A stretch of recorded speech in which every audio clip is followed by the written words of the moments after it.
Hello, everyone. Hello, name's Cedar, and I'm gonna be uh, reading the Tiger Rock story. The first one for now, probably the other ones too. See if I get to that too. Maybe even today. Read another story, and then tomorrow, the third one. Edit it and get it out within the next week. That could be possible, but I'll have to see. Well, seeing as though no one else recorded any audiobook, I guess. I haven't really checked, but at least Ozone didn't upload one, so I'll just keep this trend going of recording the audiobooks that he hasn't recorded yet, or released at least. Anyway, basically, I'm not gonna read now. Without any further ado, let me get right into it. Right. Hey, Kai protested. Are you trying to pull my arm off? Stepping through the grand quadruple door glass and gleaming chrome entrance to the Freddy Fazbear Mega Pizzaplex, Kai inhaled the aromas of sweet pizza sauce and sweet cotton candy as he shook off his overeager, amped up friend. Todd, as usual, didn't think Kai was moving fast enough. Asher, the last of the timeless trio, as Kai and his two best buddies called themselves, laughed as he followed Kai and Todd inside. Face it, Asher said, you're just too slow, Kai. Kai laughed too. It was an old joke. Kai had been born on Oahu, and he'd spent his first 7 years on the island with his native Hawaiian mother and his cowboy dad, born and raised on a ranch in Wyoming.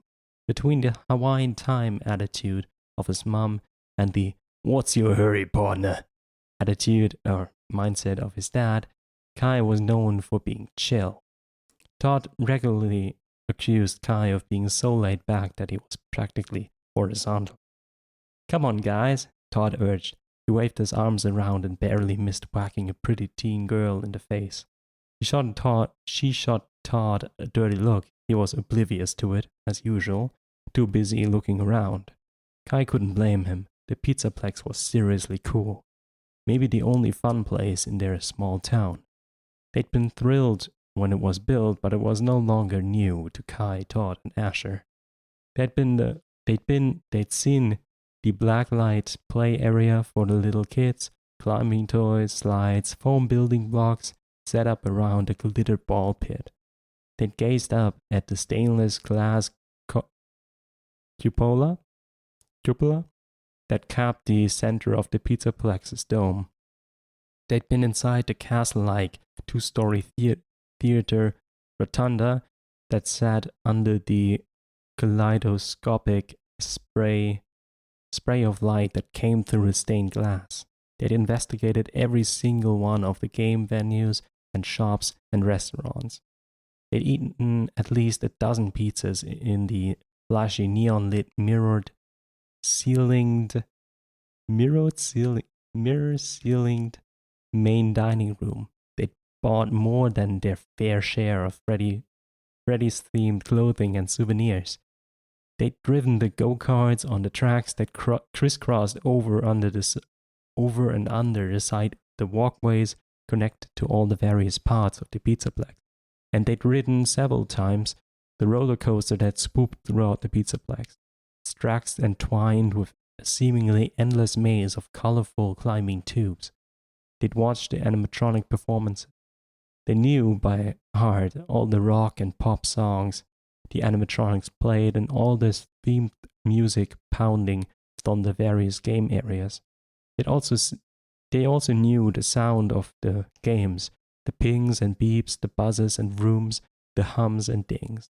By now, Kai and his friends knew the bedazzled chaos of the Pizzaplex as well as they knew one another's homes. In fact, before Kai went to sleep at night, he often closed his eyes and lost himself in the endless, constant motion of the Pizzaplex's brilliant lights, cheery music, and buoyant crowds. The otherworldly, over-the-top magnificence of the Pizzaplex cloaked the everyday life stuff that sometimes got him down. But despite this familiarity, Todd was always wide-eyed, always awestruck when they were here. He acted as if each of their visits to the magical fun dome was their first. But that was Todd. He was all about being present. You have to You have to make every moment count, Todd liked to say. Todd had been the first to call them the Timeless Trio. A name he'd picked because they didn't fit in with the rest of their sixth grade class. Time is a construct. It doesn't exist. The only real thing is now, he declared. Kai and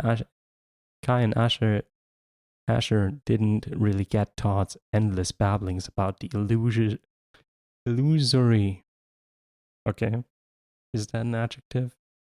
Nature of time, but they thought the name was cool. Come on, Todd repeated for at least the third time. He tried to grab Kai's arm again. Kai sidestepped his friend and shook his head. He wondered not for the first time why someone who lived in the present was always in such a hurry. The storyteller's tree isn't going anywhere, Kai said. As Kai followed Todd through the boisterous Pizzaplex crowd, he had to admit that he, too, was excited about seeing the tree. They hadn't been to the Pizzaplex in a couple of weeks. In that time, they'd overheard several kids at school talking about the tree that housed the storyteller. Cutting-edge program that was supposed to feed storylines to the entertaining animatronics. Can you imagine the code that went into programming the storyteller? Asher had asked after they'd heard about it. Asher had gone online to read up on the new Pizzaplex feature, and he talked endlessly about it, using programming jargon that neither Kai nor Todd understood. Even though Kai, Todd, and Asher were close friends, they couldn't have been more different. Kai, who knew his name meant Z, was pretty relaxed about life in general. Yeah, things sometimes got to him, but most of the time he could go with the flow. Sometimes his mom was encouraging him to do so. That was her nature. Kai's mom was an ER nurse, but somehow she never let the stress get to her. She didn't get rattled, no matter how many hours she had to work or what she had to deal with. You have to ride with the waves of the life. Waves of the life, Kai, she often told him. In Hawaii, his mother had literally ridden the waves. She just started teaching Kai to surf when his dad had moved to the mainland to run a startup real estate development company. They'd moved here to a town 1,000 miles from the nearest waves.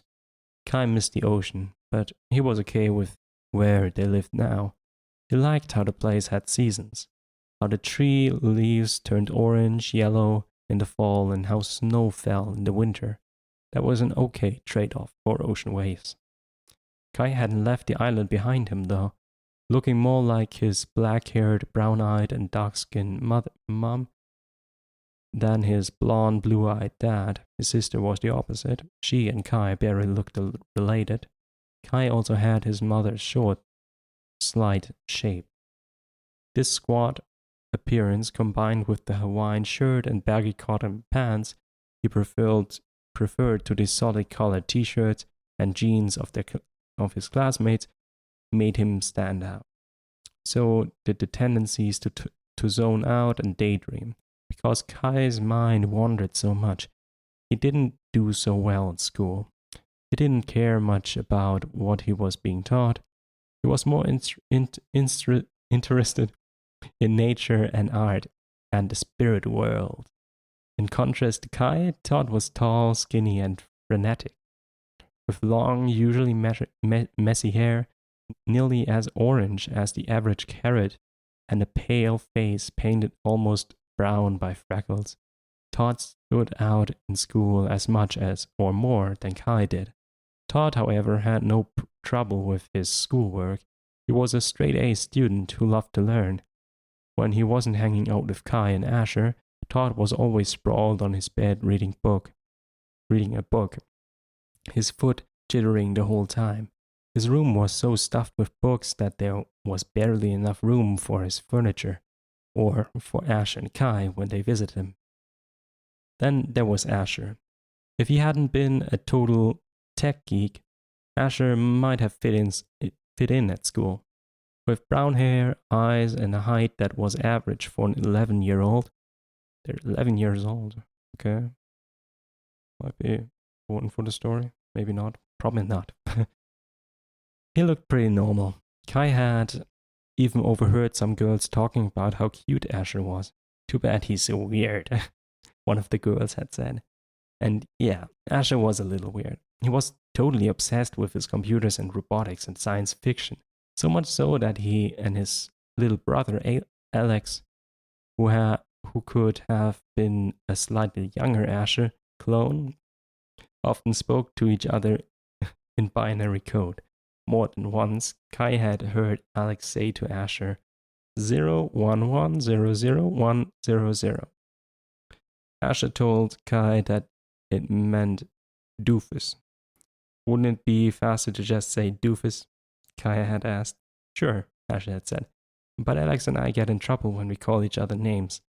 Asher's parents hadn't learned binary. Oh man, Todd cried out. Kai blinked and realized that while his mind had been wandering, it reached the center of the Pizzaplex. They were standing in front of the storyteller's tree. It was enveloped in plastic with a rope barrier around its base. It's already closed down. Okay, I guess this is after the storyteller's story. I don't remember what it was called. What happened? Asher asked about to no one in particular. A middle-aged man wearing a Pizzaplex uniform of a red shirt and black pants looked up from sweeping confetti near the bulging fiber optic roots of the tree. There was some kind of glitch, the man said. He rubbed the rough stubble on his square chin and shook his head. It's only been up 3 weeks, and I hear they're going to take it down. What, already? Asher frowned up at the tree. Kai followed the direction of Asher's gaze. What he saw gave him the willies. He wasn't sure why.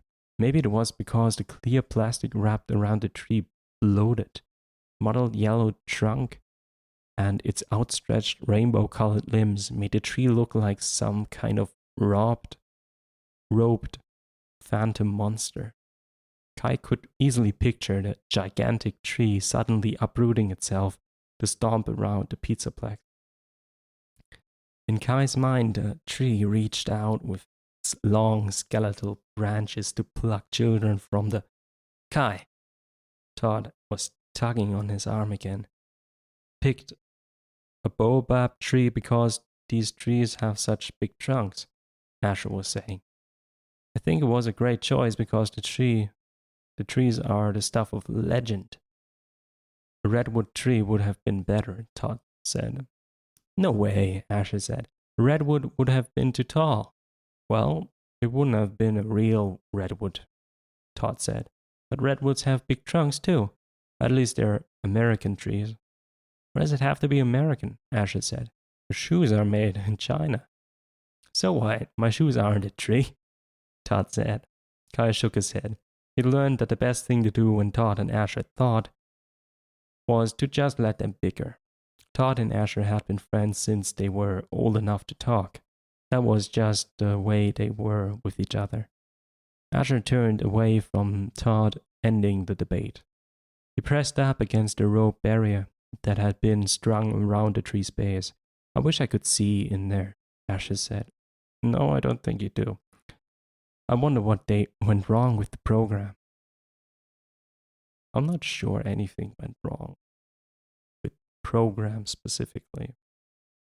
Just that the program does things differently. If it is the mimic, really. Who knows? Well, no, I guess in the story it does say mimic 2, right? I don't remember. I have to read the story again. Maybe I'll record that one too. Who knows? Anyway, where was I?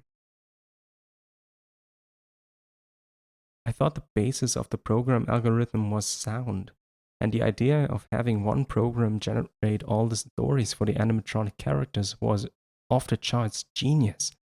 Why pay a bunch of writers when you could just build a one story creation program? Todd snorted. No way.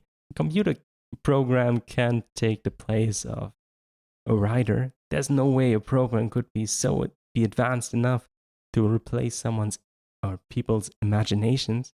Asher shook his head. Mark Twain said it a long time ago. There's no such thing as a new idea. Humans may like thinking their imaginations are all that, but really nothing's original anymore. It's all just retelling old stories in a slightly different way. That's why having a computer program to do it is so brilliant. Brill. Mm-hmm. Well, it must not have been that brill, Todd said, if they shut it down so fast. Todd reached for a cuff of Ash's long-sleeved orange and blue plaid flannel shirt. The flannel shirt was another one of the things that set Asher apart. He always wore bright plaid flannel shirts year round. He even had summer flannel shirts with cut-off sleeves. It was different, but it was Asher. Come on, Ash, Todd said. It's closed. Let's do something else. Asher sighed dramatically. He let Todd drag him from the storyteller's tree. I wanted to check out the VR booth, Kai said. You would, Asher said. But he gave Kai one of his lopsided grins. I'm up for it, Todd said. He bounced on the balls of his feet. Let's go for it. The Pizzaplex, laid out like a big pizza, was easy to navigate. You just had to remember the order of the venues where they landed on the edges of the pie. The VR booth, Kai knew, was on the far side of the storyteller's tree, because the tree was the big theater and the kids' play area filled the center of the Pizzaplex. Kai and his friends would have to go round half the pizza, get to the VR booth. Want to get a pizza on the way? Todd asked as he started trotting away from the storyteller's tree, motioning for Asher and Kai to keep up with him. We just ate breakfast, Asher said as he jogged to catch up with Todd. There's always room for pizza, Todd sing-songed, glancing over his shoulder. Not at 10 in the morning, Asher said. And slow down, the VR booth isn't going anywhere. That's what Kai said about the storyteller's tree, Todd said. But he reduced his speed to a fast walk. That tree looked like something you'd see in a strange dream, Kai said. Glancing to his right, he looked up at the purple branches that stretched out over them as they passed the role-play area. Yeah, Todd agreed. Was something like you'd see in a fantasy flick. They'd have trees like that in a place called Rainbow World. Kai laughed. Yeah. And a little multicolored creatures living in the branches. Hey, right, Kai said, getting into it. And they eat rainbow-colored food, green pizza and yellow cookie. Ew, Asher said. He made a face. Green pizza? Never heard of spinach pizza? Huh. Todd twisted his mouth. Okay, maybe not green pizza.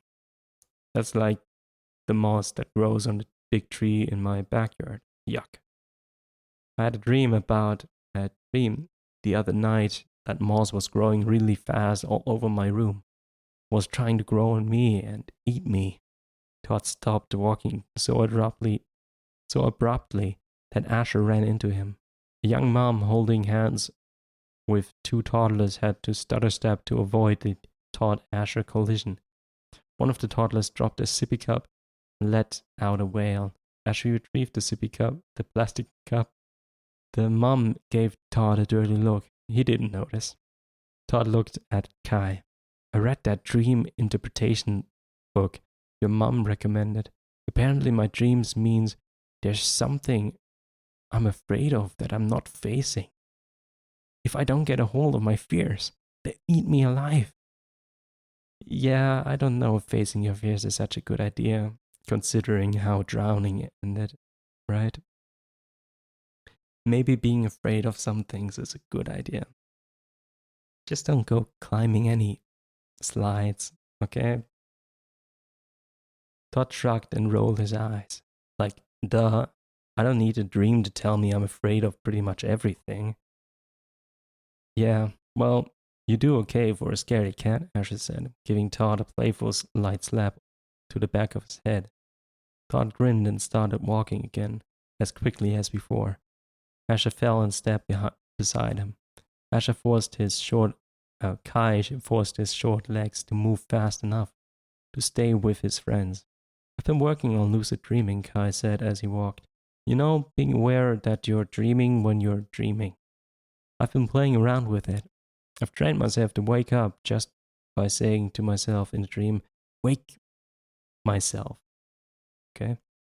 I just have to say it a couple of times. I can get myself out of any dream like that. He snapped his fingers. You could try, Todd, if you have a scary dream. Todd and Asher exchanged a glance. They both grinned and Todd slowed so he could punch Kai in the arm.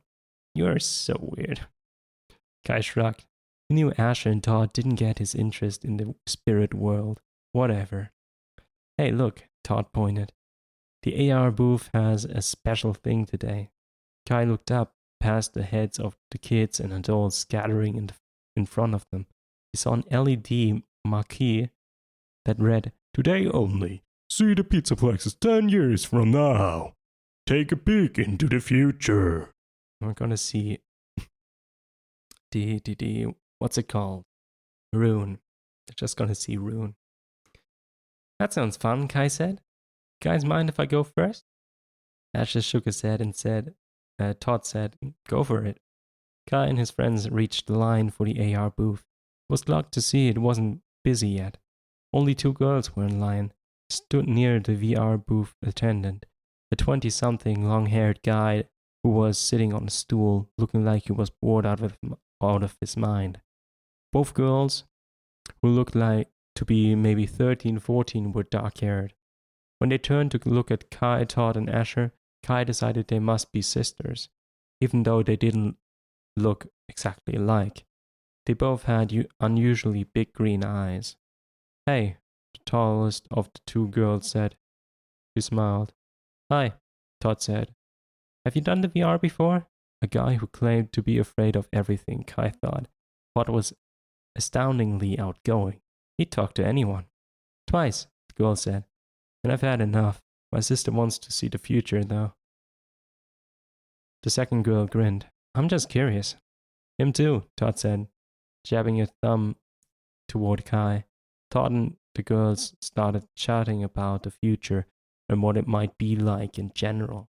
Kai zoned out and gazed past them at the virtual reality booth. The AI unit reminded Kai of the glass dome display case that held his mom's terrarium of Hawaiian plants, a little bit of home, she called it. His mom's terrarium had a wooden base, but the AR base was bright red, and instead of encasing plants, the AI unit's glass dome held one large gold chair that looked like a plush gilded throne. The AI user sat in the chair. A boy Kai recognized as being a year ahead of him at school was in the chair now and wore a net-like headband that was covered with a woven mass of sensory nodes. The headband was what made the Pizzaplex's AR so awesome. It worked like the user's own senses so that the AR experiences felt totally real in every way. Kai couldn't wait to find out what he'd see when he used the VR headband to get a glimpse of the Pizzaplex's future. If Todd and Asher didn't mind waiting, he decided he'd go for the 10-minute session or so. He could really get into it. Kai's eyes widened as he looked out at an even brighter, shinier version of the Pizzaplex than he was used to. Sleeker, flashier, and noisier. This Pizzaplex was even higher tech than the current one. Well, it's been 10 years, yeah. It was also packed with hundreds of adults and kids dressed in mind-blowing clothes. The future Pizzaplex patrons were wearing screaming hot colors, at least 3 times brighter than any Kai had seen before. The colors were so electric, they'd They'd almost looked alive. The fabric appeared to be rippled in constant motion, but as Kai studied it, he realized it was an optical illusion caused by ebbing and flowing lights in the fabric's weave. These seemingly in-motion clothes looked like they were whipping around everyone who moved through the Pizzaplex. Pants appeared to rise up and down along legs like constant climbing escalator. Skirts and blouses looked like they were billowing and quivering, rotating around the torsos of the women and girls and juddered up and down on the backs and chests of the men and boys. It was an incredible visual effect. Kai wondered how they got the thread in the fabric to do that. It's not real, Kai. No. It reminded him of a bookmark he had that looked like a dolphin when you turned it one way and an orca when you turned it the other way. Asher had said the bookmark was made with something called lenticular printing. It was a technology that produced 3D images that could change depending on the angle they were seen from. Fabrics in this future world's clothes must have used something similar. Clothes were unbelievable, and they seemed really obnoxious to me, but okay. To an 11-year-old boy, I guess it would be cool. Guy had a hard time believing that clothes could change that much in 10 years. From what he'd seen in his parents' photo albums, the clothes they'd worn when they were Kai's age weren't that much different than what he wore now, but whatever. This was VR. Kai would just go with it. Kai watched a bullet train-shaped roller coaster speed past overhead. The roller coaster whipped through the air like a serpent racing after its prey. Its movement was a blur, and it looked totally magical because the roller coaster wasn't on tracks. It was literally flying. Wow, Kai breathed, tilting his head and back to see the silver comet-like coaster skim past overhead. His hair tickled his ear as the coaster stirred the air around him. The coaster's high-pitched drone reverberated through his ears. Someone jostled Kai and he grinned at the extraordinary realism of the VR experience. He pulled his attention from the roller coaster and he blinked in surprise. He was looking into the astonishing, real-looking eyes of a future version of Glamrock Freddy. "Hello there," Freddy said. Hi, Kai said. He goggled at the tan bear standing in front of him. This was too much, he thought. Whereas the animatronic performers in the present-day Pizzaplex were made of smooth metal, all the costumes and features painted on, this animatronic, though still metal, looked more like a real bear or sort of real bear. Glamrock Freddy still had the white face, protruding round ears, huge eyes, and massive toothy smile of the metal Freddy, so he looked like any bear you'd find in nature. But his fur, his features, his mouth, nose and eyes were sculpted of metal in such detail that they looked like real fur and real eyeballs and stuff. Thank you. Over the real bare metal fur, Glamrock Freddy wore his usual costume, but his costume wasn't painted on. Instead of metal, black top hat welded to his metal head. Freddy's head appeared to be made of real black felt. He also wore an actual fabric shirt with a light blue lightning bolt emblem, leather shoulder pads, and a leather leggings. Real metal-studded black leather bands were around his wrists, and his claws were painted blue to match the lightning bolt, like the clothing on the Pizzaplex visitors. Freddy's shirt appeared to glitter over his chest and back. His leggings looked like they were sliding up and down in constant motion. Kai nearly jumped out of his skin when his eye-popping Freddy stuck a metallic out a furry-looking paw. I'm Freddy. The future Freddy said in a deep, rumbly voice. Kai hesitated, then raised his own plump, short-fingered hand. Kai, he said. Kai, that is a great name, Freddy said. Freddy dropped Kai's hand and put a metallic paw on Kai's shoulder. How about I show you around? We have a lot of things in the Pizzaplex. I don't remember Freddy's voice. Does it go like that, kind of? Gregory, you need to vent. Gregory. Yeah, I don't. Sure, Kai said. For the next dizzying couple of minutes, Kai let Freddy lead him, paw on shoulder, along the walkway that circled the future Pizzaplex's theater.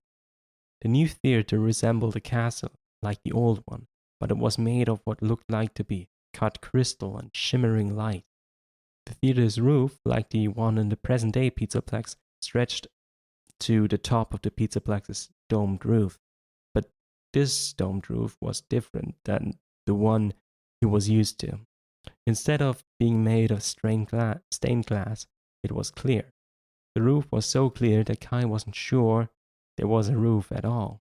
When Freddy noticed Kai's upward gaze, Freddy said, "A state-of-the-art force field protects the Pizzaplex while providing access to fresh air and a view of the pretty blue sky." Cool, Kai said as he watched a crow swoop overhead and perch in midair. The bird must have been resting on the force field. It doesn't zap anything, huh? Kai said, pointing at the crow. Freddy laughed, a deep, growly voice. No zapping. I'm sorry. I'm not great at voices. Freddy continued on. He pointed out all the familiar entertainment venues, each of which had been obviously updated in flashy new ways. The dining room, for instance, no longer had square tables. All the tables were different, round-edged shapes like amoebas. They hovered legless in the air. The servers hovered, gliding a few inches off the ground in chunky red boots. The cars in Roxy's Raceway had lost their tires. They skimmed along the crystal track like the way Kai had seen in movies. Airboats graze along the surface of the water in swamps. The cars had been completely made over and streamlined. They appeared almost like domed tubes. Okay. Passing Bonnie Ball, Kai watched balls that looked like spinning supernova rockets along lanes so bright he had to squint.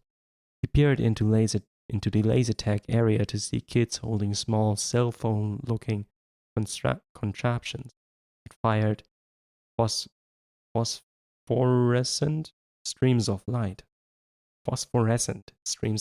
Okay. As glam rock, Freddy and Kai made their way through the future Pizzaplex. Kai watched several animatronics interacting with kids. Although a sign outside the theater held a schedule of shows, the animatronics appeared to spend more time hanging out with the crowd than performing on stage. Kai overheard several snatches of conversation between the characters and the kids as he and Freddy toured the Pizzaplex. The animatronics interactions was basic and a little stilted, kind of how Freddy was talking to Kai, with no page, please, with no contractions and speaking a little too flat to be normal. But it was cool that they were chatting. "Here are our newest additions to the fun," Freddy said.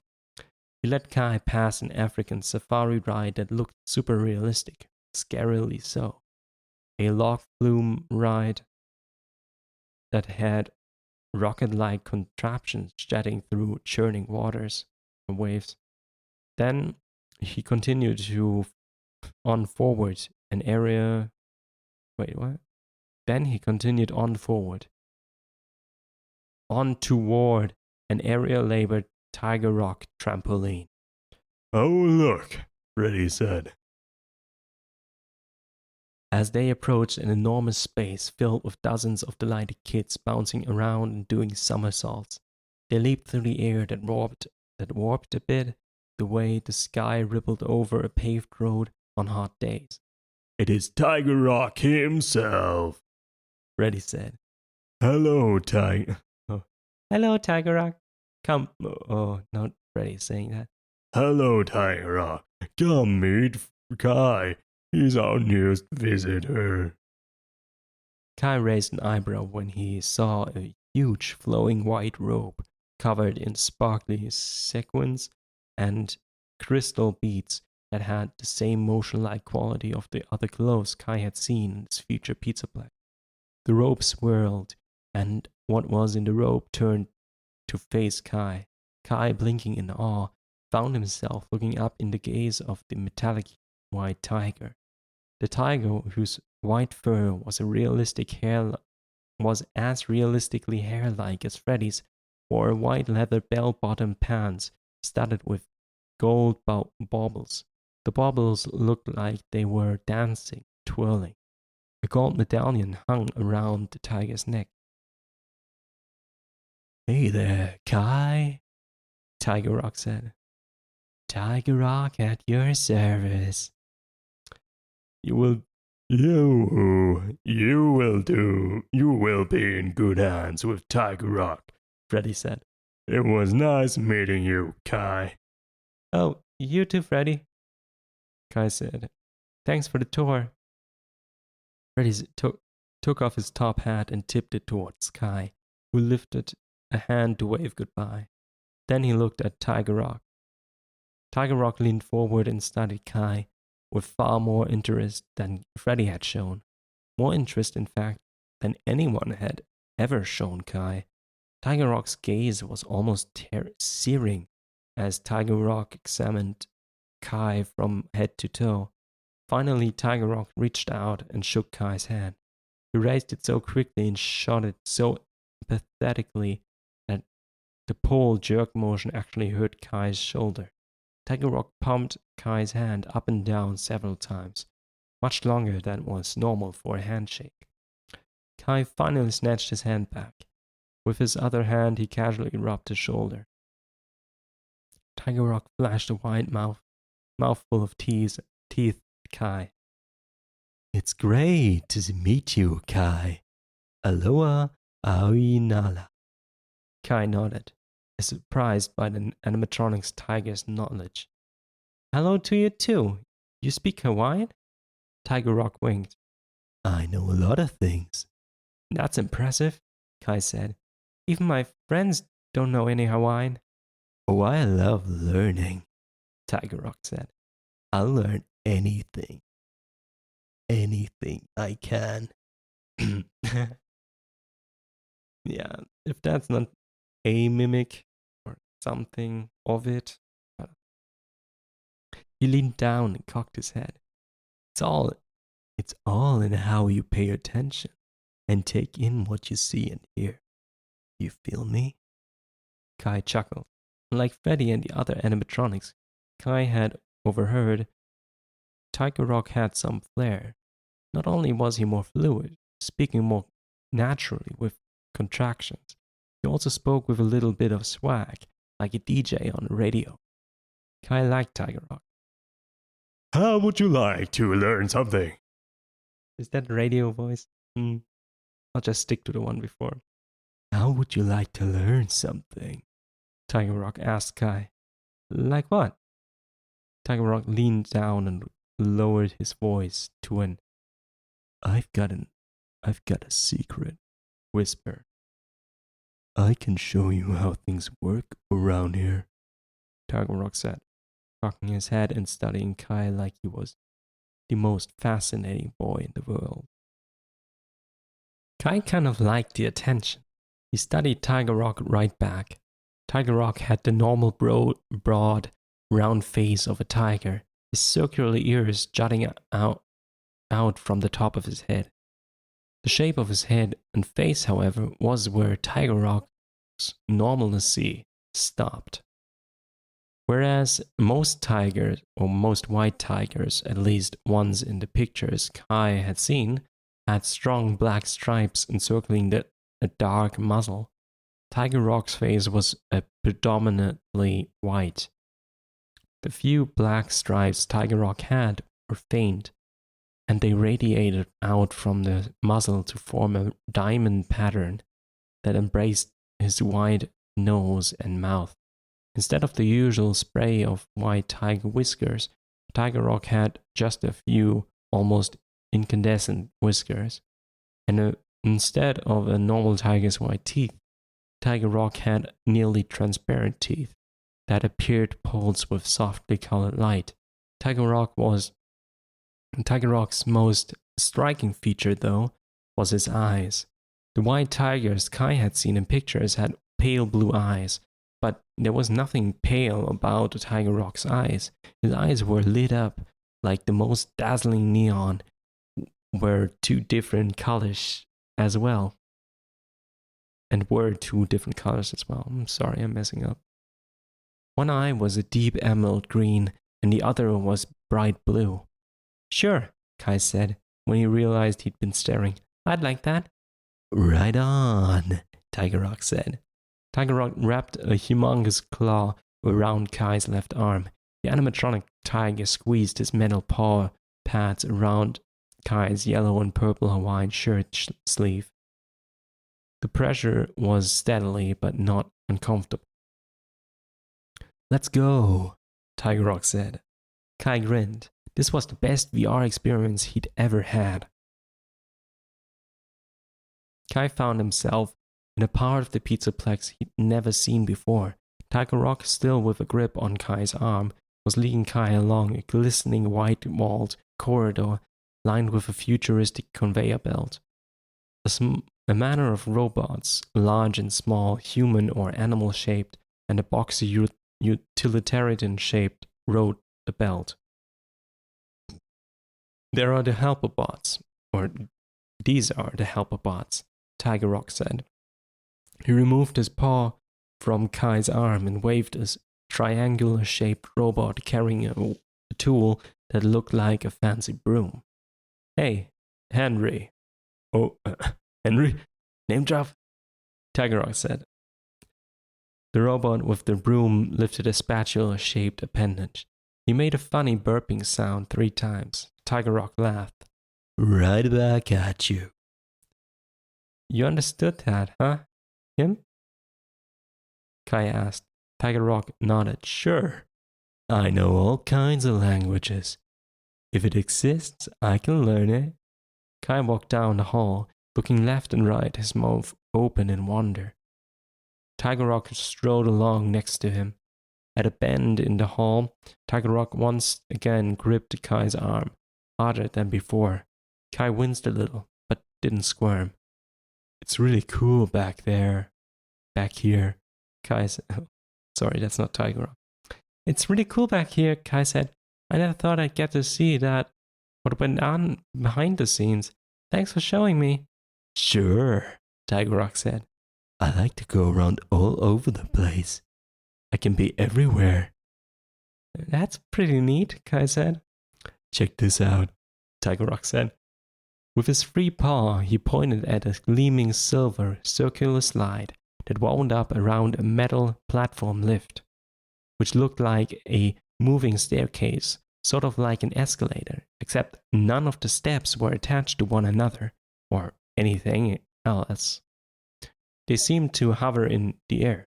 Each step ascended diagonally to an upper floor Kai couldn't see. The slide at first was empty. Then an animatronic rabbit that looked like a futuristic relative of the Fazbear character Bonnie came skimming down the slide. Tiger Rock laughed his bass, vibrating laugh. Ha ha ha ha. This is how performers like me get the worker bots and the worker bots get around behind the scenes.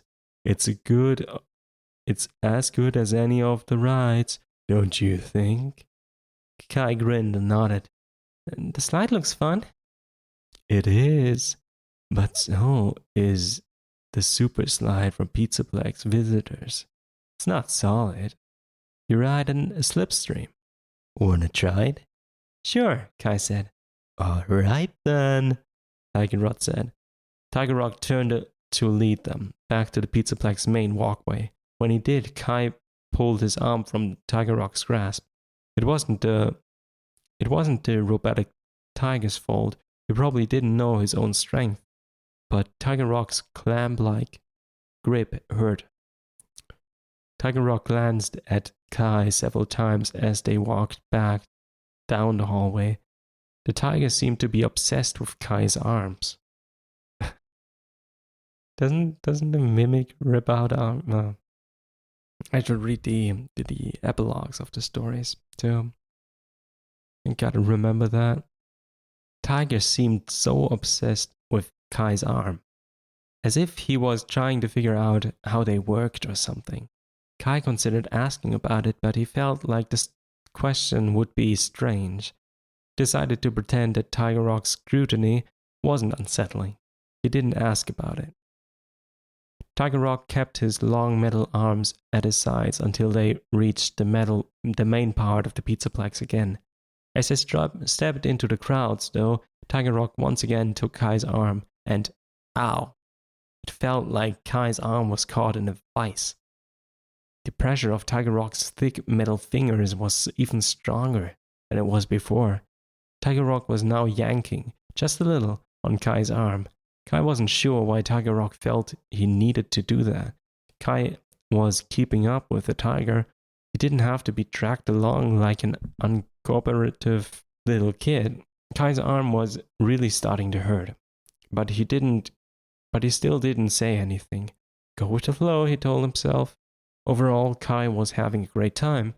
He was loving all the glitz in this Pizzaplex of the future. It was like being in the middle of a dazzling light show. Whereas the Pizzaplex of the present was filled with neon and LED lights, the future Pizzaplex lights were holographic. All the colorful accent lights and lit up signs weren't attached to anything. Like the steps and trampoline, they seemed to be suspended by nothing, wafting in the open space like glittering specters. It was beyond cool. Tiger Rock squeezed Kai's arm harder. Kai gasped and tried to pull away. Tiger Rock hung on even tighter. This is getting a little annoying, Kai thought, not to mention weird. Kai wondered why the VR program would include an animatronic that would hurt the user's arm. It didn't seem right. We're almost to the slide. We're almost to the slide, Tiger Rock said. I'll get you to the front of the line. Tiger Rock wrenched on Kai's arm, tears springing to his eyes. Kai had no choice but to go along. Why doesn't he say anything? If he tried to resist Tiger Rock's forward motion, Kai was afraid his arm would have been pulled from his shoulder socket. As it was, he was going to have a huge bruise on his bicep. Here we go, Tiger Rock said. He manhandled Kai toward more air stairs, which led to the top of the prison-shaped structure. The prison shot a rainbow-like refraction similar to the stream of water from its uppermost point, and that stream carried the slide's riders as if on invisible levitating carpets down the side of the prison to land at its base. Tiger Rock compressed his paw around Kai's arm, and Kai felt something pop in his bicep. Okay, that was it. Kai, let go of me, Kai yelled. The other kids standing in line to ride the slide whirled around to stare at Kai, and Tiger Rock was distracted. Kai took advantage of the moment and wriggled his way free. Tiger Rock could reach for Kai again. Before Tiger Rock could reach for Kai again, Kai dove for the top of the slide. He had a sudden compelling need to get away from Tiger. He wanted to be done with Tiger Rock. A kid wearing a t-shirt that featured a too realistic in-motion charging bull was about to start the slide, but Kai, tossing aside all his manners, shoved the kid out of the way. Hey! The kid protested. Ignoring the kid, Kai threw himself onto the slide. That a boy, Kai, Tiger Rock called out. Kai looked back over his shoulder. His heart sunk. Tiger Rock was zipping down the slide after Kai. It was only a few feet away. A few feet, though, was a few feet. Kai figured he'd have enough of a head start to get away from the grabby tiger. As he slid, Kai felt a little bad that he was trying to ditch Tiger Rock. He didn't get the feeling that Tiger Rock was mean or anything. The robotic tiger probably didn't even know he was hurting Kai. But he was hurting Kai.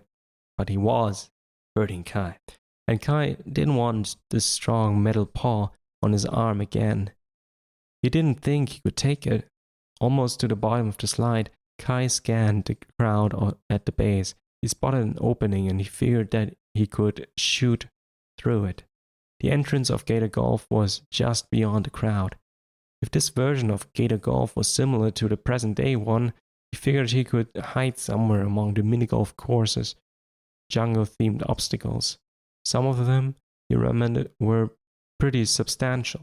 The course also had a back entrance that led to a hallway with restrooms and a shortcut to the main dining room. Once there, Kai could get lost in the bigger crowds. Kai hit the bottom of the slide, staggered for a second, then caught his balance and darted through the cluster of kids near the slide's base. As planned, he scooted into Gator Golf and shot towards the course. Although the future Pizzaplex Gator Golf was similar to the one in the present, its jungle theme included moving animals and reptiles, obviously animatronics, because who would put real anacondas and jaguars in with little kids? The creatures in Gator Golf were the course's obstacles. They were, as Kai had hoped, large, but they were moving. That meant that to hide himself, Kai had to keep up with them with the predator's motion. Kai jumped from predator to predator until he spotted a Pizzaplex employee, a young brunette with a ponytail.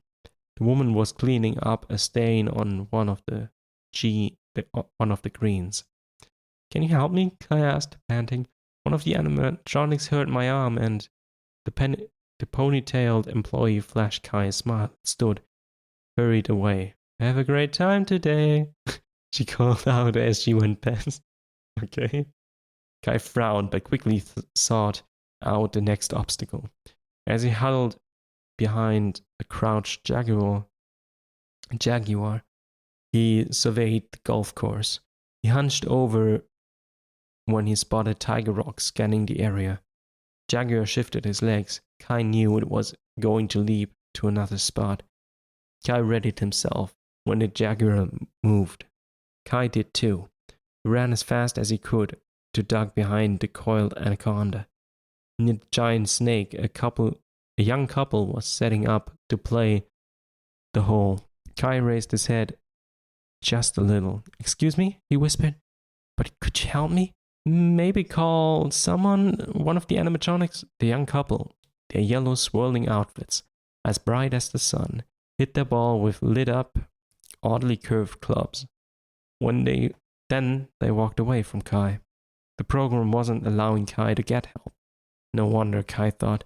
The VR program was an illusion in his own mind. It wasn't going to be reactive to his needs. For the next couple of minutes, Kai felt like he was in a fever dream. He was lightheaded and sweat was beading on his forehead.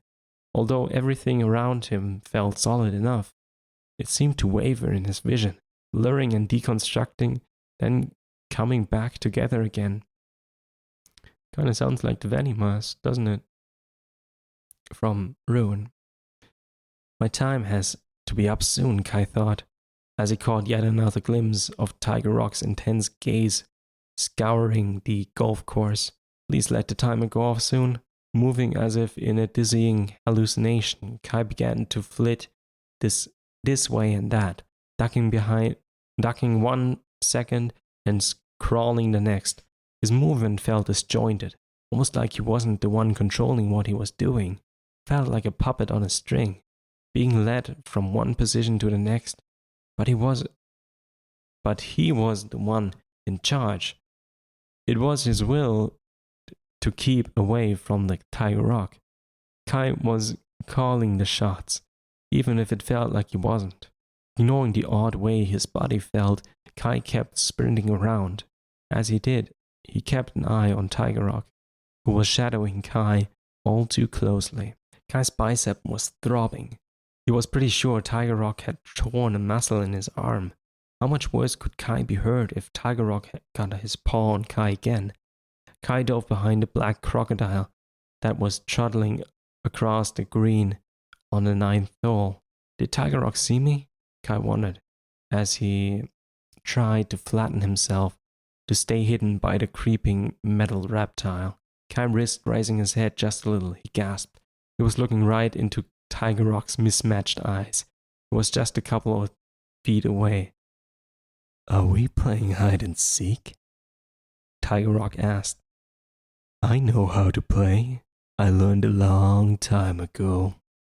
Oh, callback. In the Mimic story, he also played hide and seek.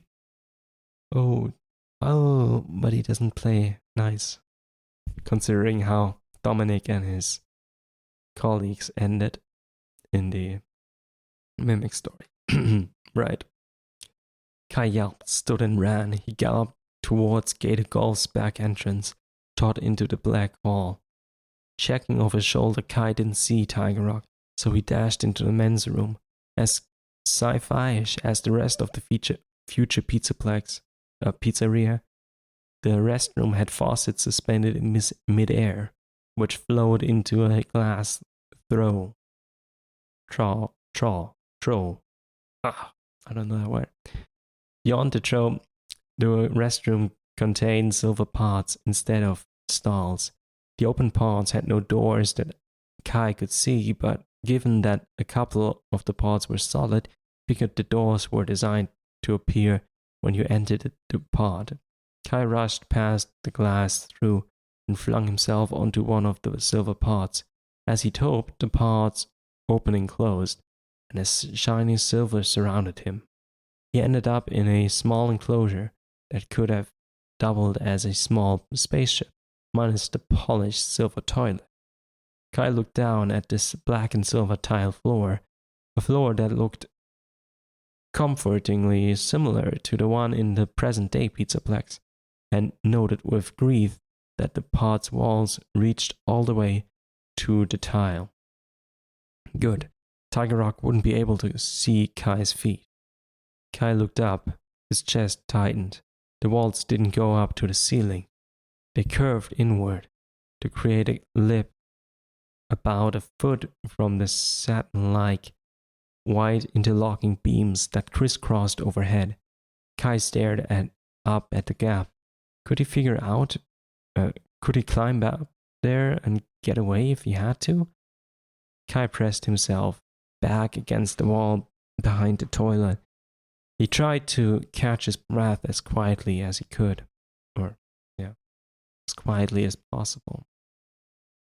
Come on, Ding, he begged. Yara's booth timer had to go off soon. It felt like he'd been in the future Pizzaplex for 10 hours instead of 10 minutes. Kai closed his eyes and imagined being out in the familiar present-day Pizzaplex. He thought about his friends. He'd see them again in no time. This would be over soon. It had to be. A thud vibrated the pod walls. Something scraped in the pod next to Kai's. Tiger Rock. Kai looked up. What if Tiger Rock came down through the opening? If Kai stayed where he was, he would be trapped. Kai looked at the pod wall in front of him. How did it open? He stepped towards and nothing happened. He put his hand up against the pod's wall, and the pod opened. He exhaled in relief. Kai scurried through the opening on his tiptoes. Thankfully, he was wearing cork-soled shoes that didn't squeak. He ran towards the restroom's exit.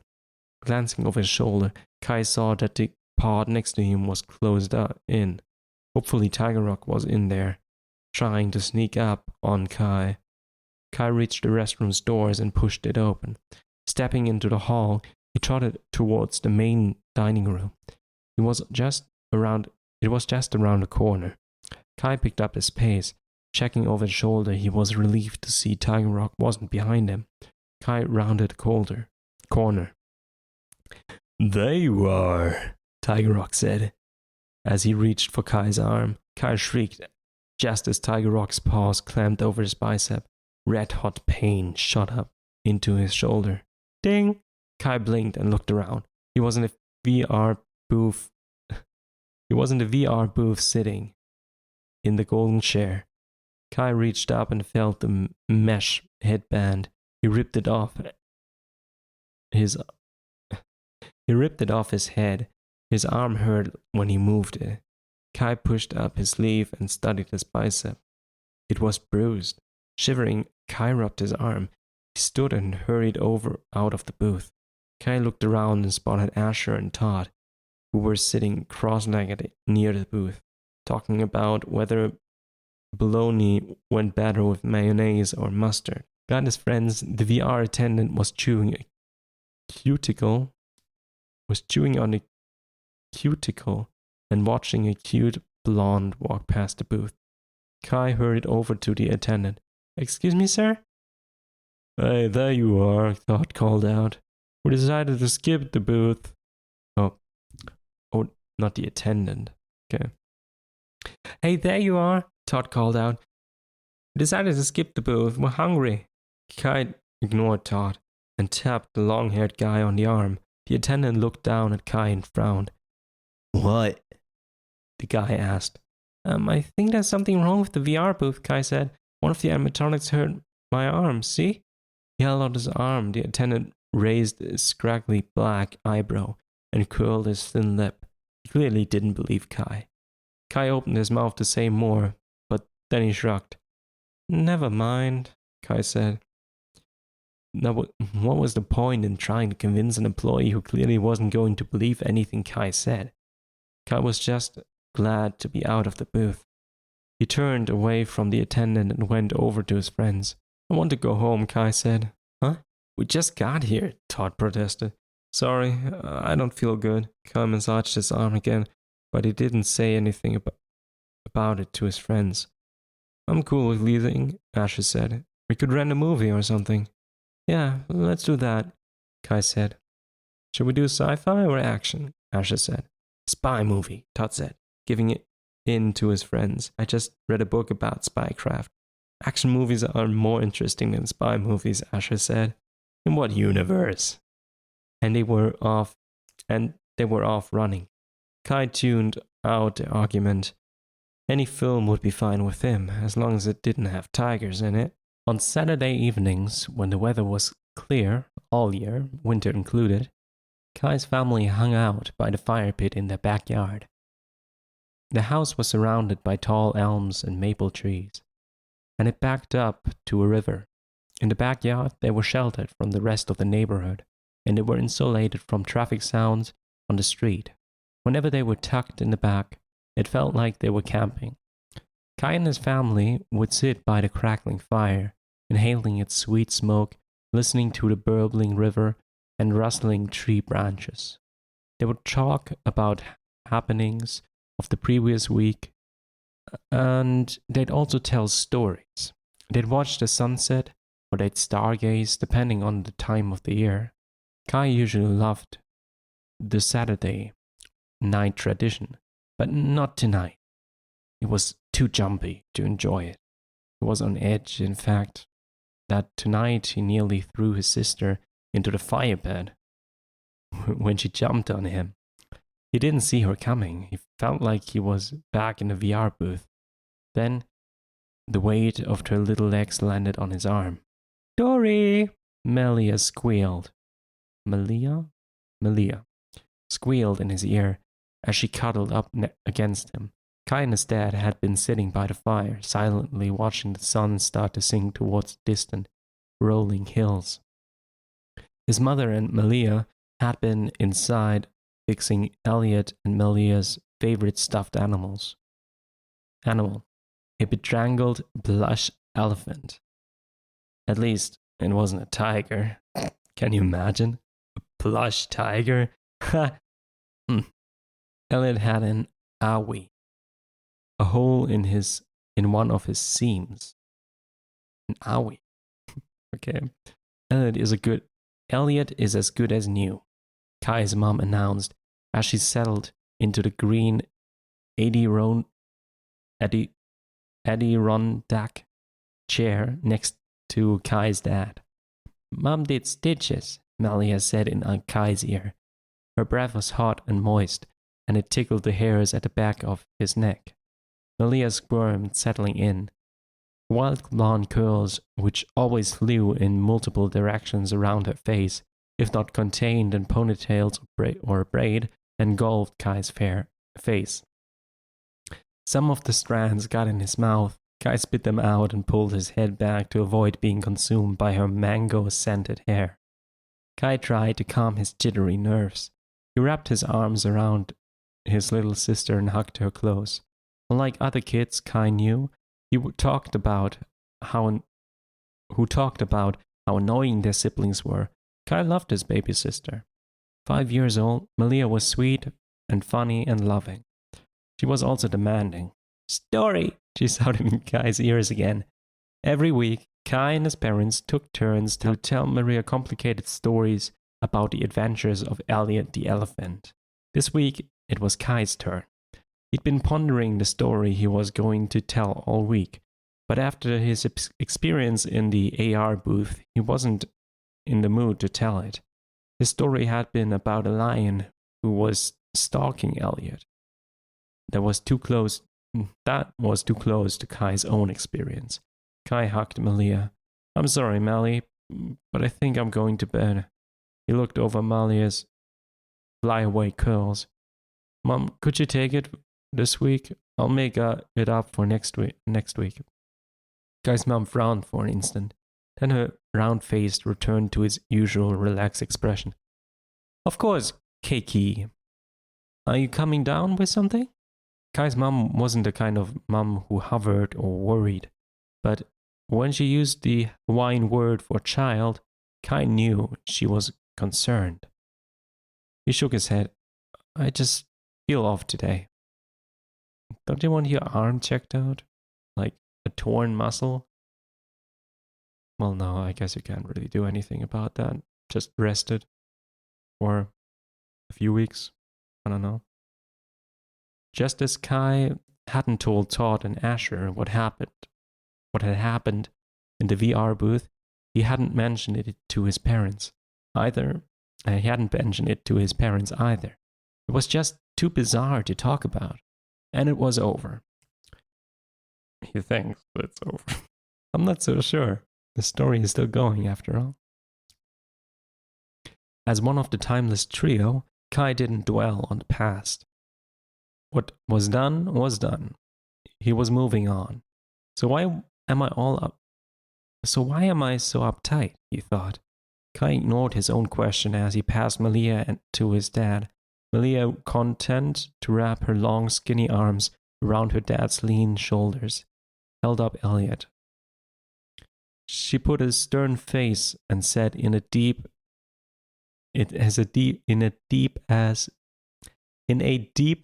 voice as she could manage, as if she was an elephant. I want my story next time. Kai patted Elliot on the head.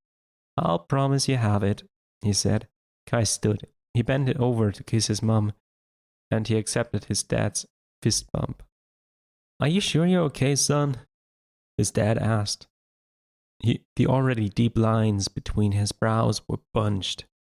Like Kai's mom, Kai's dad wasn't a warrior. But he had a sixth sense when it came to an actual problem. When there was one, he liked being proactive about it, solving the issues instead of fretting over it. Kai knew his dad's job was stressful, and Kai tried not to add to his dad's load. I'm fine, Dad, he said. Just tired. Kai's dad rubbed his wide jaw. Okay, you tell us if something was wrong, right? Sure, Dad. Well, he's not, but okay, Kai said.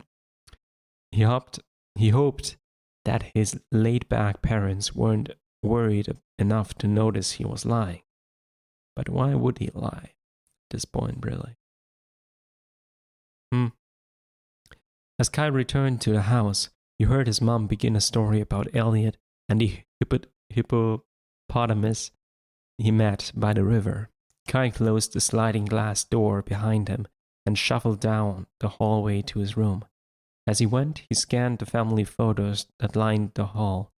His face slowed as he gazed at the photos, seeing all the images of him and his parents and Malia laughing and having a great time helped to erase what he experienced in the VR booth.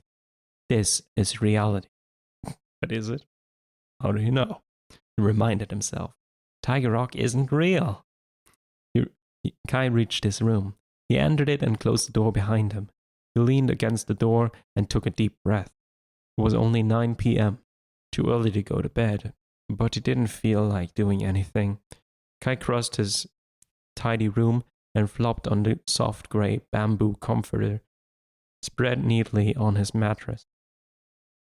He looked up at the ceiling and watched the curved blades of his distressed Koa fan lazily swirl overhead.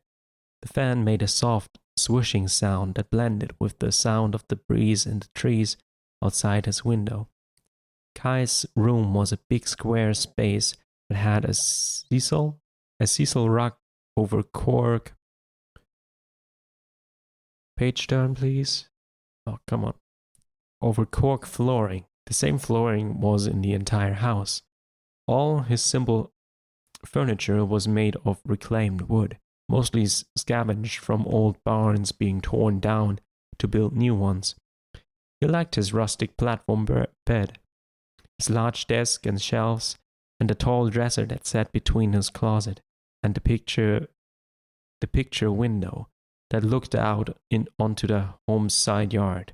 He'd hung a hummingbird feeder in the white pine outside his window, and he spent lots of time watching the colorful little birds whizzing in to get some sugar water and streaking away again to disappear into azalea bushes at the base of the trees. Do hummingbirds live in an area where there are seasons like that? I thought they're mostly tropical.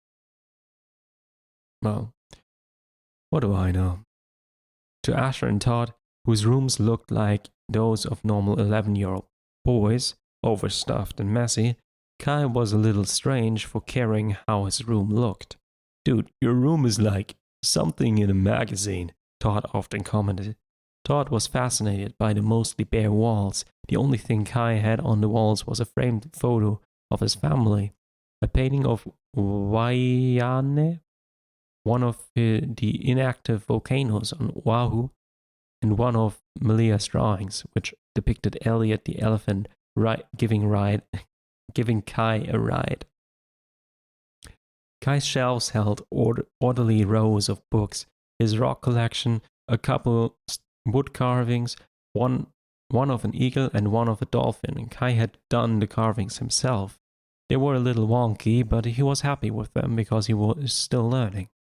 Todd was also obsessed with the way Kai's room smelled. Whenever he visited, he sniffed the air like a hound following a scent.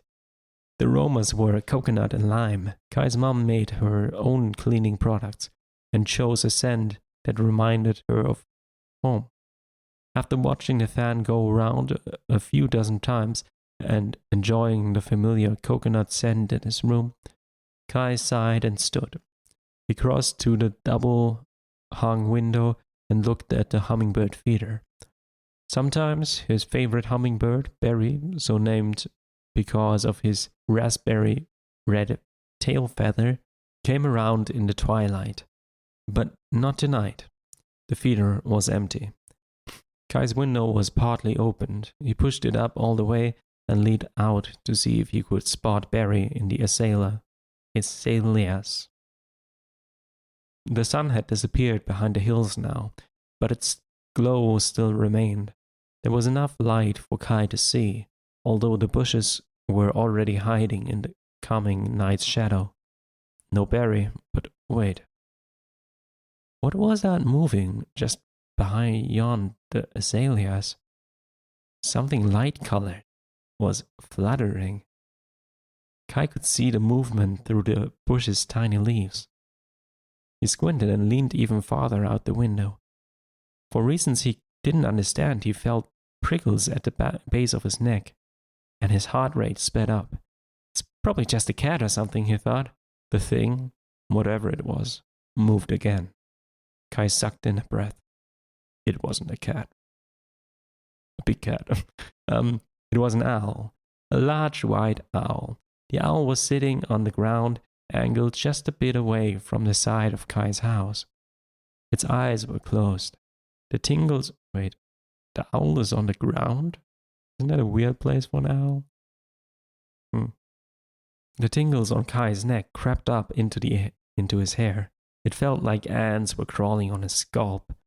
A streak of the sun's remaining light stretched through the bushes and landed on the owl, and Kai could see clearly that the owl was no normal owl.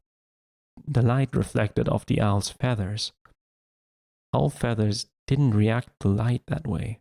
Metal did.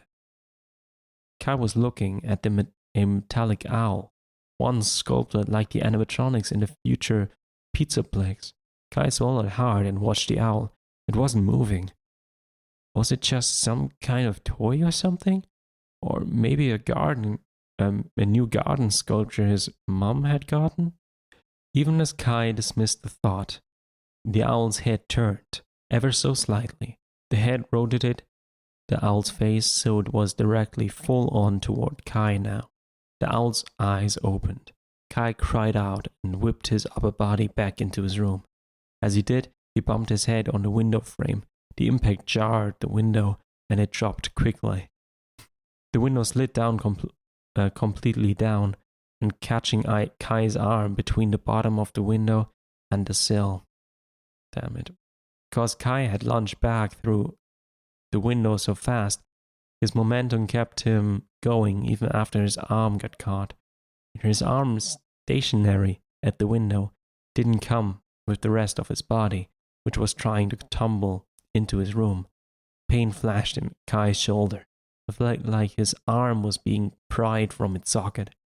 Tears sprang to his eyes as he shoved his feet to get his balance. He grabbed for his dresser, catching himself so he didn't continue to fall away from where his arm was caught in the window. Gritting his teeth, Kai managed to right himself, and he used his free hand to lift the window off his trapped arm. As soon as the window was up, he retracted his arm and rubbed the spot on his forearm that had taken the brunt of the heavy window's frame. Then he rotated his arm to make sure he hadn't done any major damage to his shoulder. He hadn't. His shoulder was sore, but his arm was moving okay.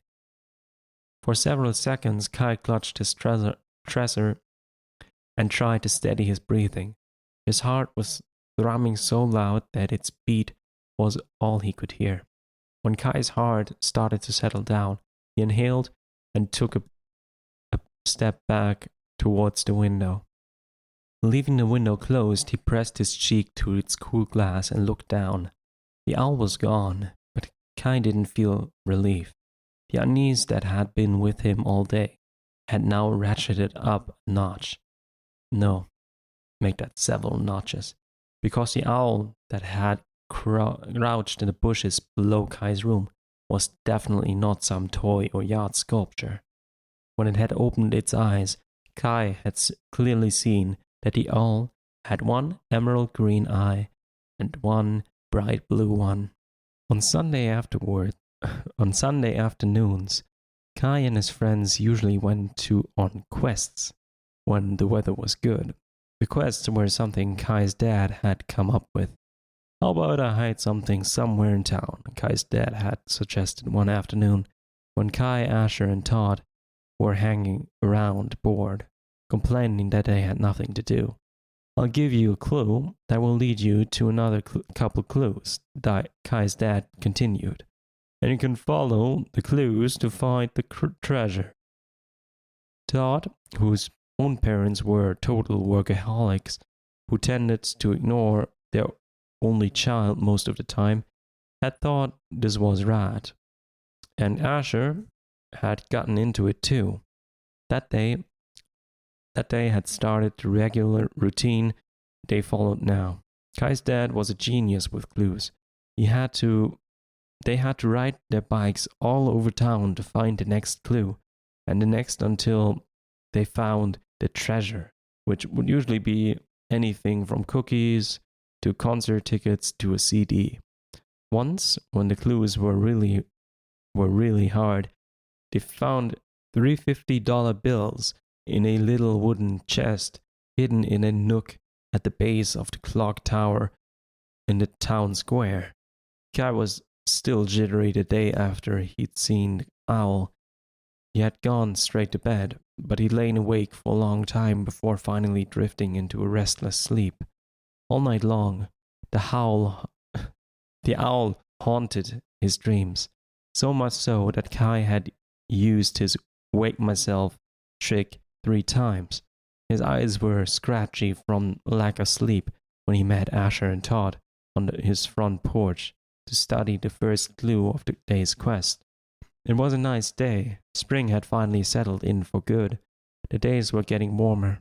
The soft blue sky overhead held wispy white clouds. Normally Kai would have been happy to be outside on a day like this, but right now, the open sky somehow felt threatening. He felt exposed. He kept rotating his head, searching in the neighborhood for anything that seemed out of place. Kai didn't see anything that shouldn't have been there. The most one-story houses that lined his narrow street looked as they always did on a day like today, their windows sparkling and their dark roofs shimmering in the sun. Bushes were thick and healthy. The driveway held the usual array of sedans and SUVs, as was common on weekends. Several people were mowing the lawn. A few children played in their yards or ran up and down the sidewalks. The air smelled like fresh grass clippings, and the scream of little kids pierced through the roar of the lawn mower engines. Kai forced himself to pay attention to his friends. He needed to forget about the stupid owl and stop looking for things that weren't there. Todd who clutched the tiny scrap of white paper that held their first clue, frowned at it. What does... Hey, don't you... Hey, you don't want to bail on this one mean? He asked. Kai had no idea. His mind was too fuzzy to figure it out. He shook his head and waited for Asher to come up with something. Asher chewed his lower lip for several seconds. He muttered to himself under his breath. Then he snapped his fingers. "It's Old Man Grubber's place," he said. "Huh?" Todd said. He unwrapped one of the caramel candies he often had stuffed in his pockets. He popped it into his mouth and held out another couple wrapped ones. "Want some?" he said around the candy in his mouth. Asher and Kai shook his head. "Old Man Grubber doesn't bale his hay," Asher explained. "You know how he just puts it in mounds in his field." Todd nodded. Then he shook his head. "How do you know the clue's supposed to take us to old Grubber's place? This time of year, a lot of hay isn't baled yet. The clue could mean any one of a dozen farms." "Too random," Asher said. "Kai's dad wouldn't send us to every farm with unbaled hay. Old Man Grubber is known for his unbaled hay." "I think you're assuming too much," Todd said. "And you know what they say about assuming. You're assuming I care what you think," Kai said. "Hey," Todd said. "Exactly," Asher said. Kai wasn't in the mood for Todd's and Asher's bickering. "Come on," he said. "Let's go see what we find at Old Man Grubber's. He has that little stand next to the road where his daughter used to sell flowers. That would be a good place to hide another clue. Todd chewed his caramel with his mouth open and thought about it. He shrugged and nodded. Why not? Asher rolled his eyes. All three boys went for their bikes, which leaned against the slender porch railing that ran along the front of Kai's family house. They all put their feet on their paddles and coasted down the driveway to the street. Old Man Grubber's farm was only a couple of miles from Kai's house. It was a straight shot down the street and then onto one of the back roads that crisscrossed the farm that surrounded the town. As they rode their bikes over, Kai lagged even farther behind than usual. His mind was not even remotely on the quest. His focus wasn't on pedaling his bike, and he wasn't noticing how much about the house and the yards. And he wasn't noticing much about the houses and yards they were passing. He was back to thinking about Tiger Rock and the owl. Kai remained lost in his thoughts until they started to pass the last house at the end of the street, before turning on to the road leading to Old Man Grubber's place. This house belonged to Mrs. Nelson, a widow who liked to be sure everyone knew she was proud of her thick green lawn, her prize-winning flower beds, and her perfect white picket fence. Kai was pedaling past the fence when he spotted something crouching near one of the posts. He slowed his bike, afraid he was seeing the metal owl again. When Kai dropped his speed, though, he realized that the lump at the base of the fence board wasn't an owl, it was a cat. But it wasn't a real cat. Kai's feet came off the paddles, which whipped around and smacked his calves. He jerked the handlebars as he stared at the cat. His bike careened off the road. Only just aware that he was losing control of the bike, Kai kept his gaze on the cat. He could tell it was made of the same detailed metal he'd seen on the future Pizzaplex's animatronics, on the owl in his backyard. As Kai gaped at the cat, it turned its head. Like the owl and like Tiger Rock, the cat had one green and one blue eye. Kai's breath caught in his throat, and his left hand lost its grip on the handlebar, so only Kai's right hand squeezed the brake handle when he involuntarily clutched at it. Kai's front wheel locked up and the bike flipped, sending Kai head over heels into the picket fence. Kai's left arm shot between two of the fence boards and his bike came down on top of him. Kai's head grazed the fence boards and his knees skinned the concrete in front of the fence. Kai got a nose full of strong fertilizer Mrs. Nelson uses. Stunned, Kai lay still for several seconds. Whoa, Todd's voice rang out. Are you okay? Kai closed his eyes. He did this partly because of the pain in his head, his arm, and his knees. But mostly he was closing his eyes because he knew he'd landed near the cat.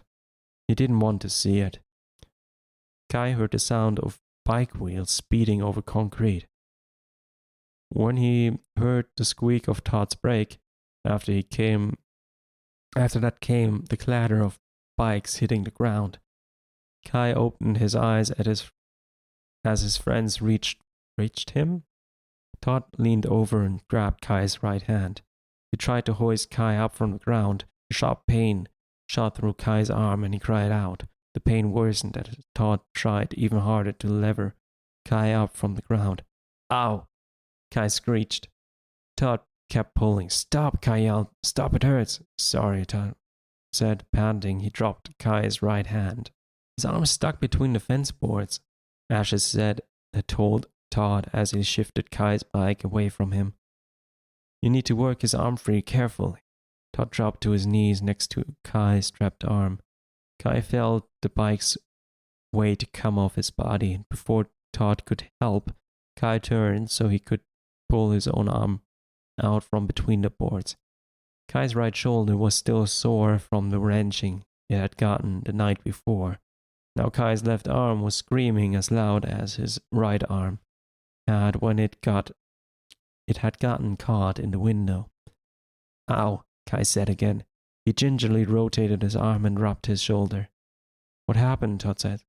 We were up ahead, I didn't see. Kai wasn't about to describe what had really happened. It was a cat, he said vaguely. Todd nodded. Figures. Cats are menaces. They are not, Asher said. Cats are great. Whatever, Todd said. Everyone knows dogs are better than cats. Dogs are stupid suck-ups, Asher said. Cats are independent. Todd had some comeback for that, but Kai tuned him out as he carefully got to his feet.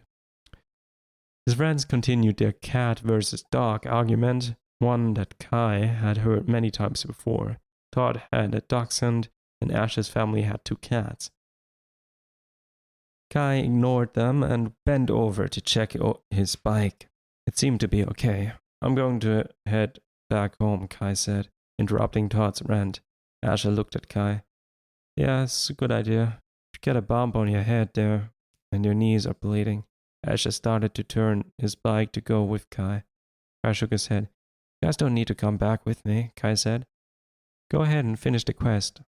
You sure? Asher asked. Kai nodded. He could feel tears welling, and he didn't want his friends to see them. He turned away from them. I'm sure. Go on and find a prize. Kai quickly wiped his eyes. He turned back to face his friends. Asher and Todd exchanged a look. Then they shrugged. If you say so, Asher said. Asher and Todd got on their bikes and headed down the street. Asher watched them go and he started walking his bike home. As he went, his arm continued to throb, and his mind continued to replay the image of one green eye and one blue eye. Man, these protagonists of this book really need to get some help.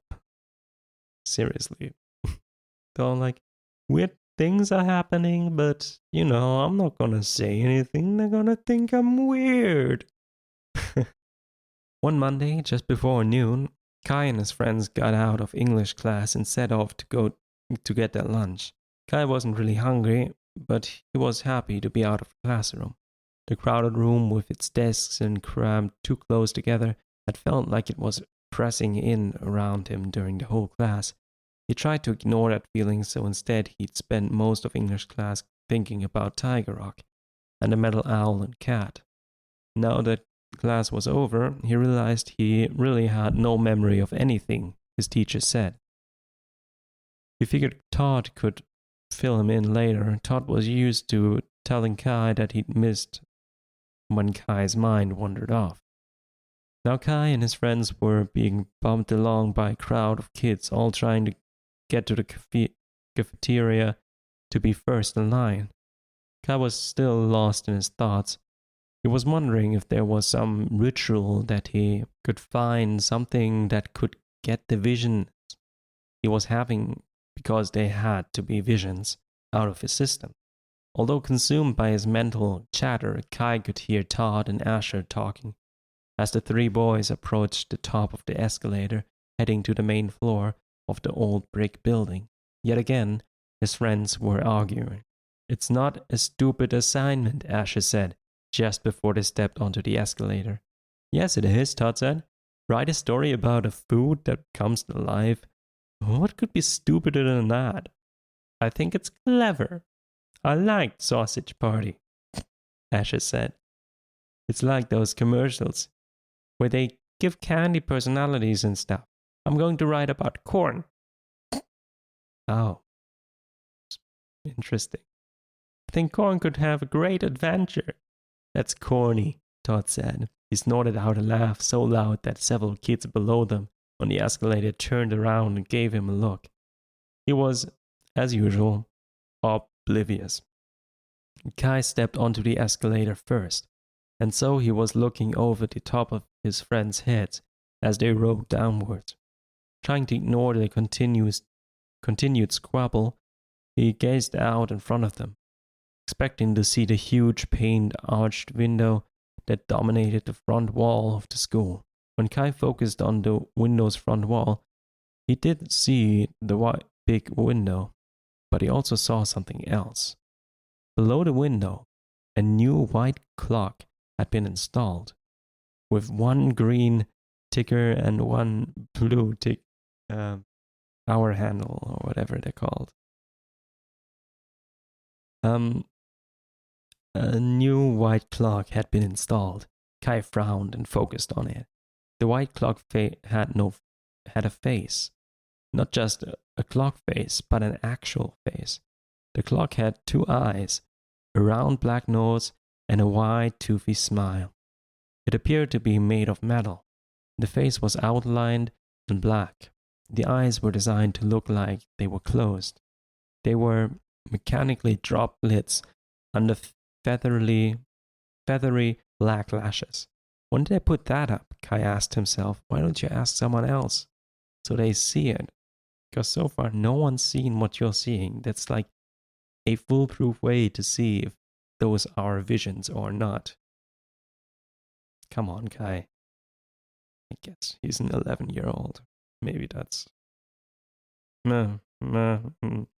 I guess this is a story, so it doesn't matter. Whatever.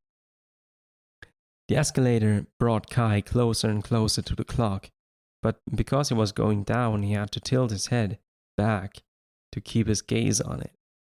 And of course, he's gonna fall. Something about the clock was giving him the heebie-jeebies. Almost at the bottom of the escalator, Kai craned his neck to study the clock, aware that Asher and Todd...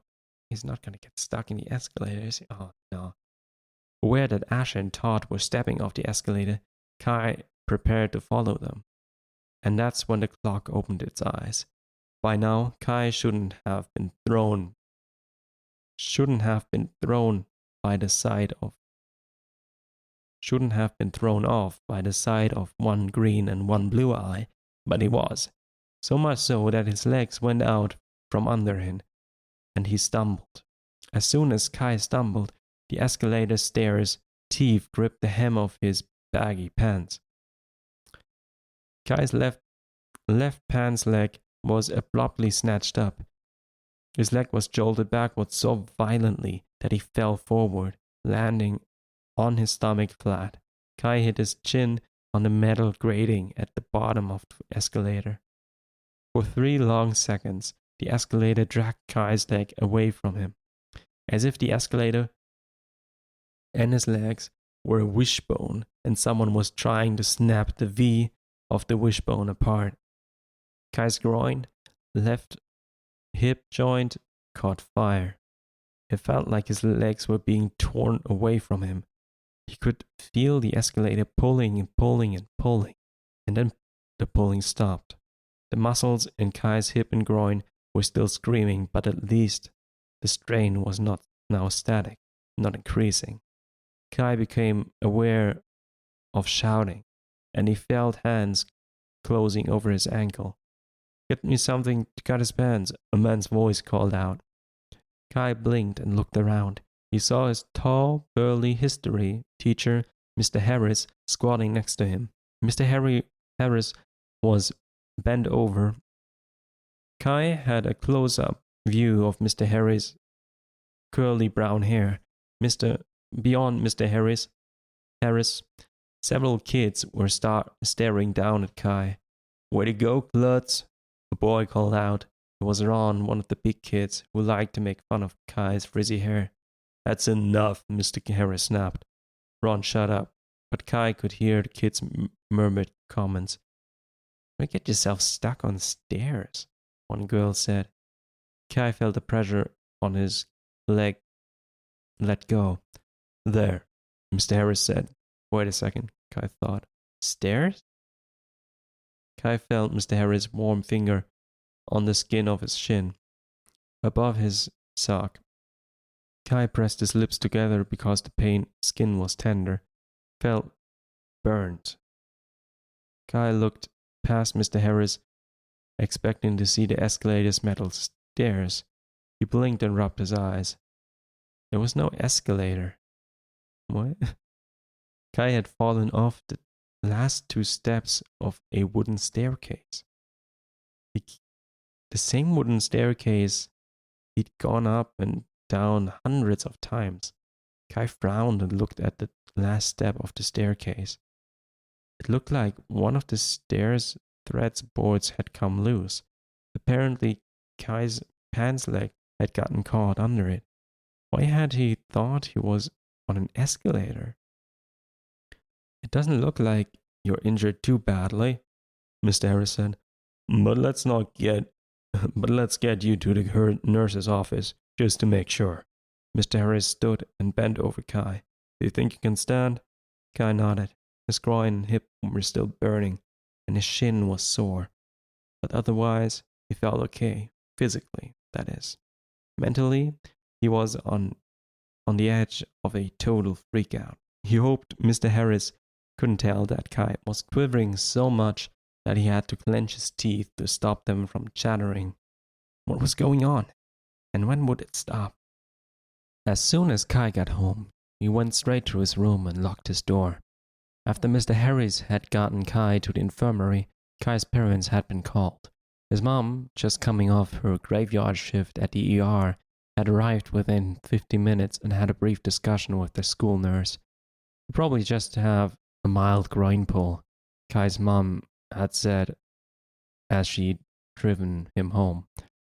Kai spent the entire evening in his room. He'd only unlocked his door 3 times. He opened the door when Malia got home from the kindergarten, marched into his room with an armful of her friends, a collection of 5 plush animals. Malia insisted that Kai lined up her toys on top of his dresser. "Now help you get better," Malia said. After she left, Kai locked his door again. 1 hour later, he unlocked the door so his dad could come in and say hi and check on him. "I'm okay, Dad," Kai lied to his dad. "I'm just sore." And terrified, Kai thought. But he wasn't going to say that out loud. Kai wasn't sure he was hiding all his fear all that well, though given that his dad commented on how pale Kai was and how on edge he appeared to be. "I suppose it's normal after something like this," Dad said, patting Kai's ear. "Just rest up." The 3rd time Kai opened his door was to let in his mom. He brought him a sandwich before she returned to the ER for another night shift. After that, when his parents or Malia knocked, Kai called out that he was resting and wanted to be alone. Thankfully, they let him be. If only Kai's fear would be that cooperative. He was so scared that he was going to see some metal thing with 1 green and 1 blue eye in his room that he was hesitant to keep his eyes open. After Kai ate, he stretched out on his bed, closed his eyes, and called Todd. He said he and Asher could come over and help keep Kai company, but Kai said he was too tired. Not true. He wasn't tired at all. But he was so scared he knew he couldn't hide it from his friends if they came over to hang out. "Just talk on the phone," Kai said. "Sure," Todd said. He then proceeded to entertain Kai with all the readings he'd done about stair-related accidents since Kai had gotten his leg caught. Over 1 million people a year are treated in ERs for stair-related injuries, Todd told Kai. "So you're not alone." "Good to know," Kai said. After Kai got off the phone with his friends, he lay in bed with his eyes closed. He still wasn't tired, but what if he opened his eyes and something in his room was watching him with 1 green eye and 1 blue eye? Unfortunately, Kai quickly got bored of lying in bed with his eyes closed, so finally he picked one of his handheld video games and kept his gaze squarely on the screen. That kept him safe until bedtime. When Kai partly closed his eyes while he got ready for bed, he turned out the lights and lay in the dark, stiff and shivering. Next morning, Kai was startled awake by his dad's knocking on the bedroom door. He couldn't believe that he'd managed to fall asleep. "How are you feeling?" Kai's dad called through the door. "I'm sore," Kai called back. "Maybe I should stay home from school today." Kai not only didn't want to face the kids at school, he also didn't want to leave the safety of his room. In his room, he hadn't encountered any of the metal things with tiger rock eyes. It's probably a good idea, his dad agreed. I can arrange some things and stay at home with you. You can play chess or watch a movie. Kai didn't want to come out of his room, not even to spend time with his dad. It's okay, Kai said. I'll be fine on my own. The previous year, Kai's parent had decreed that Kai was old enough and mature enough to stay home alone during the days. His parents still hired someone to stay with Kai and Malia if they were going to be out late at night, but let Kai hang out alone after school. And often they left him in charge of Malia during the day. You sure, kiddo? Kai's dad called out. I'm sure, Kai shouted out. After Kai's dad said goodbye and told Kai to call if Kai needed anything, Malia shouted through the door, Peter, Marge, and Bobby, and Fruckers, and Slowpoke will take care of you. Tell them I said so. Kai looked over at the plush animals on his dresser. The black penguin, Peter, gray mouse, Marge, white teddy bear, oh no, a white plush, Bubby, red fox, Fruckers, and tan sloth, Slowpoke, looked back at him blankly. They didn't look at all that concerned about his well-being, but Kai knew Malia meant well. Thanks, Mally, Kai called out. Love you, she sang out. Love you too, Kai answered. Kai listened to his dad and sister's footsteps heading down the hall. Malia started singing a song he didn't recognize, and Kai heard his dad laugh. Many footsteps, murmuring. Then the front door thumped. The house was silent. All Kai could hear now was the sound of the occasional passing car, a few crow caws, and the twittering of smaller birds outside his window. Kai thought about Barry, but he didn't dare glance outside to check the hummingbird feeder. He still didn't think it was safe to look anywhere. But Kai had to get up. He needed to go to the bathroom. It's amazing that he held out since yesterday. Kai got out of the bed and shuffled across the room. As he went, he forced himself to keep his eyelids at half-mast. Kai made it to the bathroom, did his thing, returned to his bed. He sat on the edge of his mattress. Oh no, that's enough time for the mimic to get in. Or Tiger Rock, whatever. He sat on the edge of his mattress. His shin really smarted where his skin had been rubbed by the escalator. No, not the escalator. Kai frowned and replayed the incident at school. He really had been sure he was going down an escalator. It had seemed perfectly real, even though he knew his school had no escalators. So he wasn't just seeing things with Tiger Rock's eyes. He was hallucinating other things too? But why? After the owl and cat, Kai had assumed that what he'd been seeing was brought on by some kind of stress response triggered by the events of the VR booth. But thinking he'd been on an escalator when he'd actually been on stairs was more than that. It was like Kai was confusing physical reality with a virtual one. Kai inhaled sharply. What if I'm still in the VR booth? Was that possible? Yes. If that employee pumped the adrenaline all the way up, then you're in for a bad time. Well, you already are, I guess. But so far it's more reminding me of Pizza Kid than anything else. Although, not in the same way, it's just with the hallucinations and whatnot. Everything in the future Pizzaplex had seemed so real. There really was no way to tell the difference between the VR experience and everyday life experience.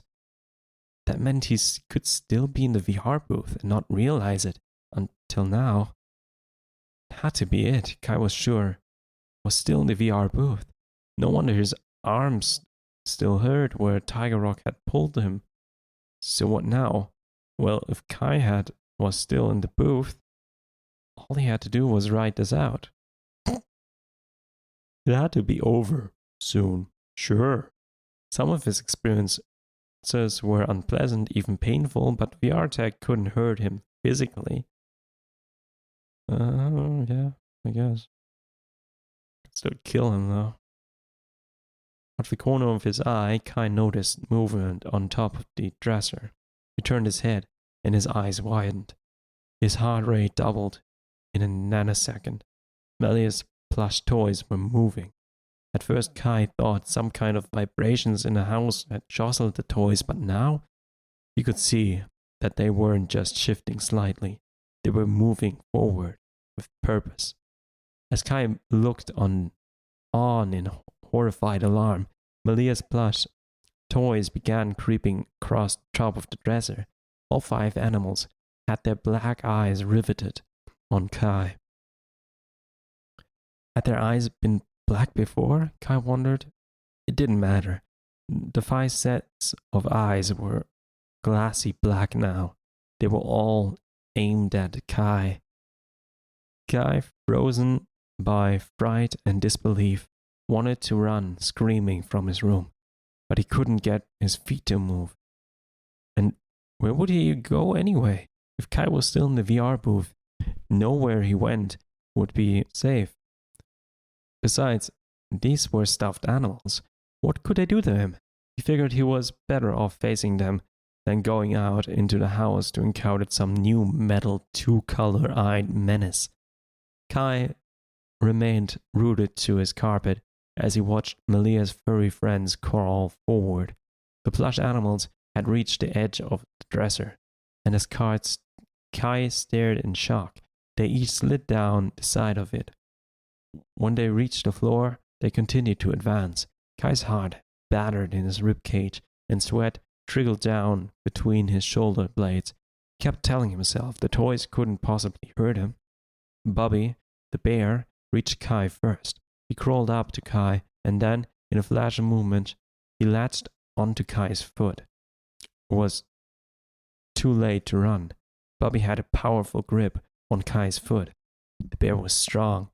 Bubby had the grip of a real bear. Kai tried to shake off Bubby, but Bubby hung on.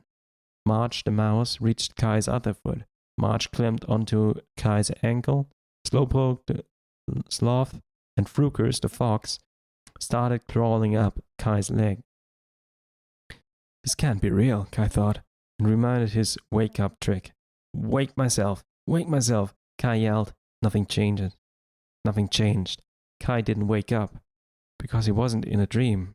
He was in a VR booth. His closet door creaked open. Out of the darkness, Tiger Rock's mismatched eyes emerged, glowing brightly. Help me! Kai screamed. Tiger Rock didn't move. He remained in the closet. His gaze locked on Kai's arms and legs. Kai realized pressure was building in his arm and leg joints. He looked down to see that Frukers and Slowpoke were now glommed onto his arms. All 5 plush animals were working together, intent on ripping Kai apart. Kai started shaking his arms and legs, trying to dislodge the animals, but they were firmly attached to him. It was like they were glued onto his skin. Kai screamed as the pain intensified. It felt like Kai's arms and legs were starting to separate from his body. Tears filled Kai's eyes. He was panting so heavily, he was practically hyperventilating. He started to hear a howling sound. It was close, very close. He finally realized the sound was coming from him. He was screaming, keening in high-pitched, strident tones that hurt his ears. This can't be happening, Kai thought. No, he bellowed when a loud crack filled the room. The pain in his hip seared through his entire body. Kai closed his eyes tight. He shouted, "Wake me!" When the pain didn't stop, Kai yelled louder, "Wake me! Wake me! Wake me!"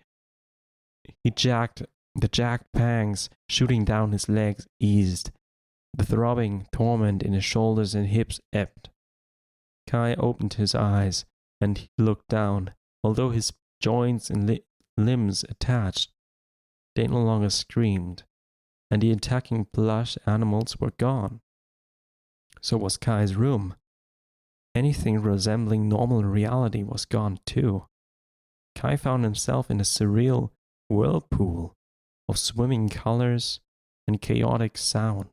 The color and sound at first appeared random, without structural meaning, but as Kai concentrated, he began to see filmy images within the churning colors. There, that was Glamrock Freddy. Kai could see the jagged flash of Freddy's lightning logo. And there, the Pizzaplex spun into view. Its current stained glass dome rotated like a top and then morphed into the future Pizzaplex's open to the air force field. Suddenly, a nearly transparent tiger rock was overlaid on top of all the other colors and shapes. Tiger rock's sparkling robe wafted around all the sensory input, as if Tiger Rock was embracing everything that was happening. Tiger Rock's green and blue eyes pulsed and glistened. His teeth gleamed. Kai closed his eyes again. "Wake me!" he screamed as loudly as he could. He opened his eyes. Instantly, he spotted something clean and clear and curved. It was the VR booth's glass wall, or at least it looked like that. Chanting "Wake me" like a mantra, Kai focused on that wall. It was his way out of the topsy-turvy madness he was in. Kai, ducking his head against the onslaught of sights and sounds, pushed forward. It felt like he was moving through mud. Everything around him clung to him, but Kai ignored the sensations. He put his hands out, feeling for the booth's wall. It took time to reach and grope and grasp, but finally he found the wall. When he did, though, it didn't feel the way he'd expected it to feel. It didn't feel cool and hard like glass. It felt spongy and malleable, like thick plastic. Kai grabbed at the squishy material. He locked his fingers around it and began pulling it up. Using every ounce of his strength, he started cleaving the booth wall apart, like he was tearing fabric. Kai wrested the wall apart farther and farther and farther. Finally, the spiraling mayhem closing in on him, he managed to squeeze himself through the opening he made. A loud sucking sound filled his ears. A gel-like sensation slithered along his arms. As it did, Kai's gaze focused. Instead of seeing distorted shapes, he saw a real person. A little girl with short, wild blonde hair. The girl holding hands with a bearded old guy, maybe her grandfather? Was also holding hands with a strange-looking doll with a bulging eyeball and features that were all wrong. The Nexi people. When Kai looked at the freaky doll, his eyes widened. And then he was free. He was outside of the VR booth. Kai found himself facing a mass of red-shirted Pizzaplex employees. All of them stared at him like he was an alien. But one of them stepped forward. It was the long-haired attendant Kai had complained to, the one who had acted like he couldn't have cared less. The guy grabbed Kai's arm and pulled him away from the booth. "Are you okay, kid?" the long-haired guy asked. "Kai," Todd called out. Kai turned and spotted Todd and Asher. They were at the front of a small crowd of people clustering near the booth. Everyone in the crowd was staring at Kai, and everyone was talking at once. Kai, looking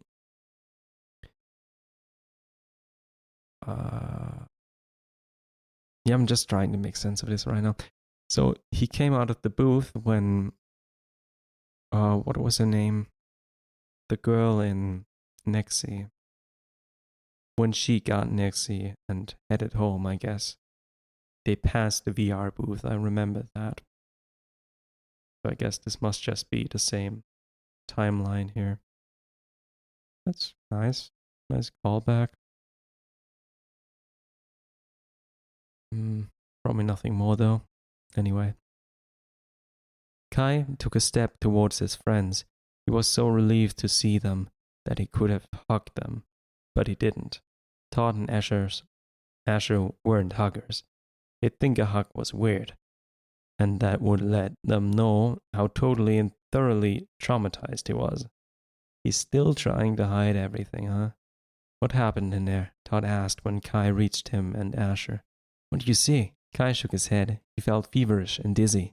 Asher, slightly more sensitive than Todd, must have noticed Kai's disorientation. He took Kai's arm. Come on, let's get him away from the crowd, Asher said. Is everyone here? Kai asked. The booth locked up, Todd said, his voice pitched high. You were in there for 5 hours. They couldn't get you out. 5 hours, Kai thought. No wonder the experience went on and on and on. He could see how 5 hours in a VR booth could feel like 3 days in what he thought was real life. Kai looked back at the booth. He blinked and frowned when he saw that the booth's glass doors was open. Kai hadn't pushed through plastic as he thought. He'd simply stepped through the normal VR booth door. They couldn't even get into the booth to try to get you out, Asher clarified. They called in all their best tech, but the booth wouldn't open. Why didn't they break it? He also asked. Thinking about how it had felt like he peeled the booth's walls apart. It's apparently made of some kind of special glass, like bulletproof or something, Todd said. We're talking about how to destroy it without hurting you when the door opened and you shot out of there. How'd you do that? Kai shook his head and shrugged. The shrug made him groan. Kai's arm and legs ached something terrible, and his joints were inflamed. But he looked down and saw, to his relief, that everything seemed to be in one piece. It was over. Kai exhaled heavily and turned away from the VR booth. Let's go home, he said. The Pizzaplex people may want to talk to you, Asher said. They'll probably need to ask you questions about what you experienced so they can troubleshoot what went wrong. You can talk to me later, Kai said. But he hoped they wouldn't. All he wanted to do was go home and pretend that the VR booth didn't exist. He wanted to forget everything about the future Pizzaplex and Tiger Rock and the rest of it. He just wanted to get on with his everyday real life. But is this real life now? Ooh, how do you know? If Kai had been able to choose, he would have gone straight home from the Pizzaplex and gone to bed. Felt like he'd been... why couldn't he choose that? He felt like he'd been up for 3 days straight, which he basically was. I mean, his eyes burned. He was so sore all over, and his brain was so foggy that he could barely remember who he was. But going to bed in the afternoon would have let his parents know that something weird had happened. There'd have been a lot of questions, and he wasn't up for answering them, so he'd suck it up. Why can't he just talk to people? Man, this is so harebrained for some reason. Why don't you want to talk to your parents? He put on a smile and gone about the rest of his day as if it was a normal one. That even included the Saturday storytelling by the fire pit. The story time had been the hardest part of the day. He told Malia a disjointed, twisty story about how Elliot and a camel had to go into tunnels to rescue a meerkat that had gotten stuck in a cave, but Kai had been barely keeping it together. He knew as he talked that nothing he was saying made any sense. His dad's raised eyebrow expression and his mom's amused grin combined with Malia's crumpled brow let Kai know that his story was a big fat fail. Somehow though, Kai got through it, and he even managed to hang on long enough to lead Malia inside and help her get ready for bed. Once she was settled, Kai finally went to his room. 5 minutes later, he'd brushed his teeth and pulled on the grey t-shirt and sweats that he slept in. Kai settled in under his cool comforter. Finally, the day was over. He could put the whole experience behind him. At first, Kai wasn't sure what had awakened him. His eyes popped open of their own accord, and he stared into the darkness that shrouded his room. Kai's room wasn't completely black. A partial moon cast a pale yellow glow in through the window. He hadn't bothered to pull his shades before he'd gotten into bed. Kai lay still. He listened. Why was he wide awake? An owl hooted outside. Kai stiffened. He could feel his pulse at his temples. His blood was pumping quickly. Kai's stomach clenched. Kai thought of the metallic owl he'd seen beyond the azalea bushes when he was in the VR experience. At the time, of course, he hadn't known he was still in the VR booth, and the owl had seemed as real as Kai's sister and parents had seemed. As real as everything had seemed. But it hadn't been, and Kai had nothing to be scared of. He wasn't in the VR booth anymore. He was in his home, in his real-life bedroom. The owl hooted again, and Kai gasped. His pulse quickened even more. He was suddenly cold and shivering, and if the temperature had dropped 30 degrees. Kai clutched at his comforter. He was tempted to pull it up over his head, but the idea of not being able to see what was going on around him was even more terrifying than feeling exposed. It's just a normal owl, Kai said. His words sounded unnaturally loud in the night silence. The owl hooted a third time. Kai started, trembling. The trembling was the last straw. Get a grip. Kai chastised himself. This is stupid, Kai thought. I'm not in the VR booth. I'm at home. Kai rolled onto his side and reached up to adjust his pillow. Okay, so he'd heard an owl hoot. That wasn't weird. He didn't hear owl hoot very often, but once in a while he did. A hooting owl wasn't anything to get excited about or scared.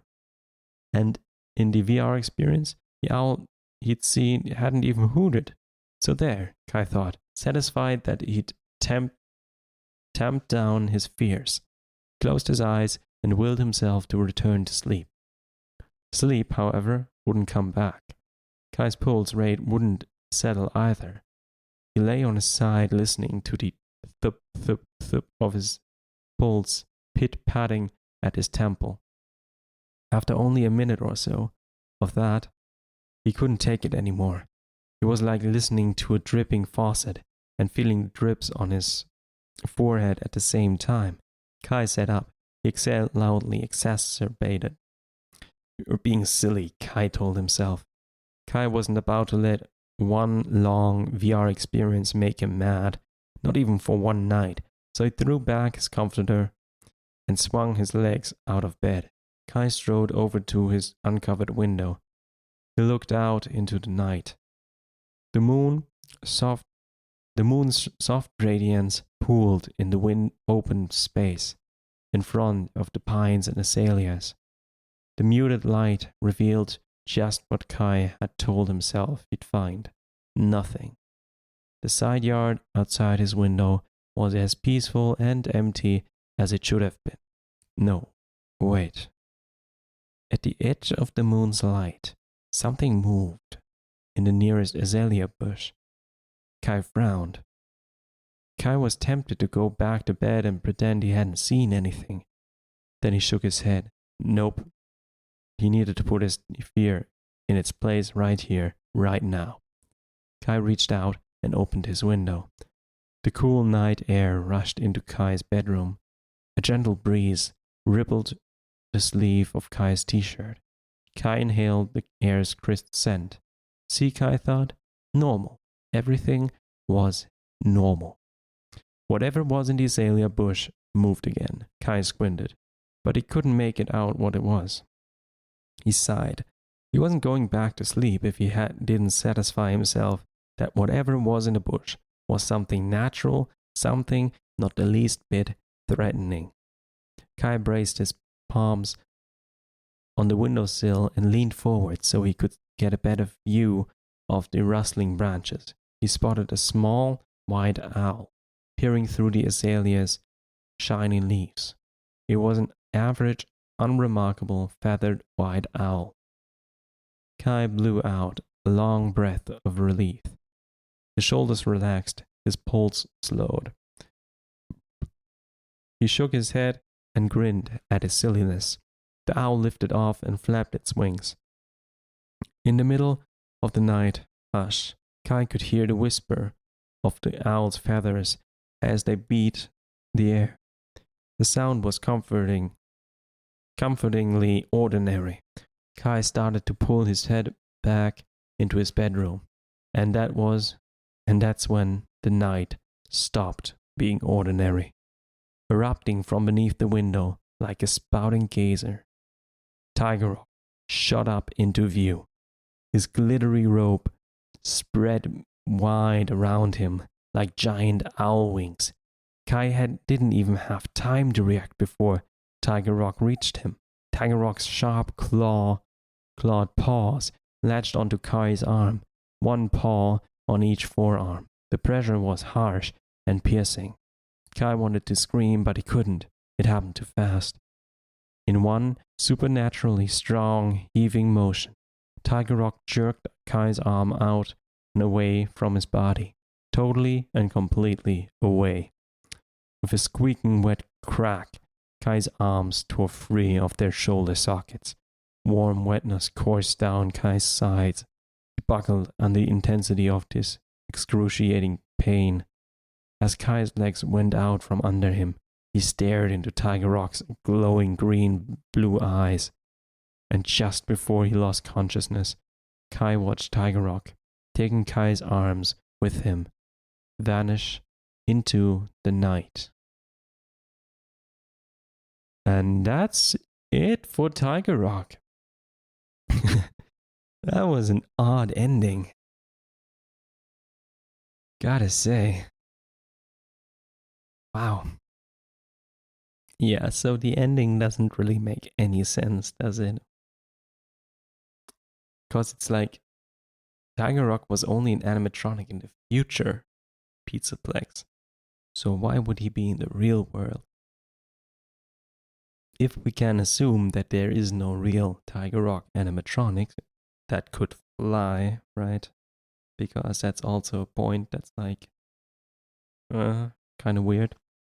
We have to assume that Kai is still in the VR booth at that point.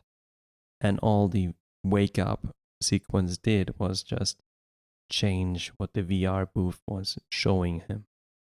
Showing him getting out of the VR booth while still being in the VR booth, right? So I'm guessing he never got out. Oh yeah, of course. Well, not of course, but in the Nexi story, I remember that they walked by the VR booth and it was filled with white smoke or something. And I assumed that was from the Mali story, where she was trapped in the VR booth. But if that's from this story, it was filled with white smoke, and they didn't comment on that a boy stumbled out of that room or something, which I think they would have said, so maybe. Maybe not, I don't. But let's just assume that it wasn't mentioned there because he didn't get out of that VR booth, proving that he indeed did not get out of the VR experience. And this was how.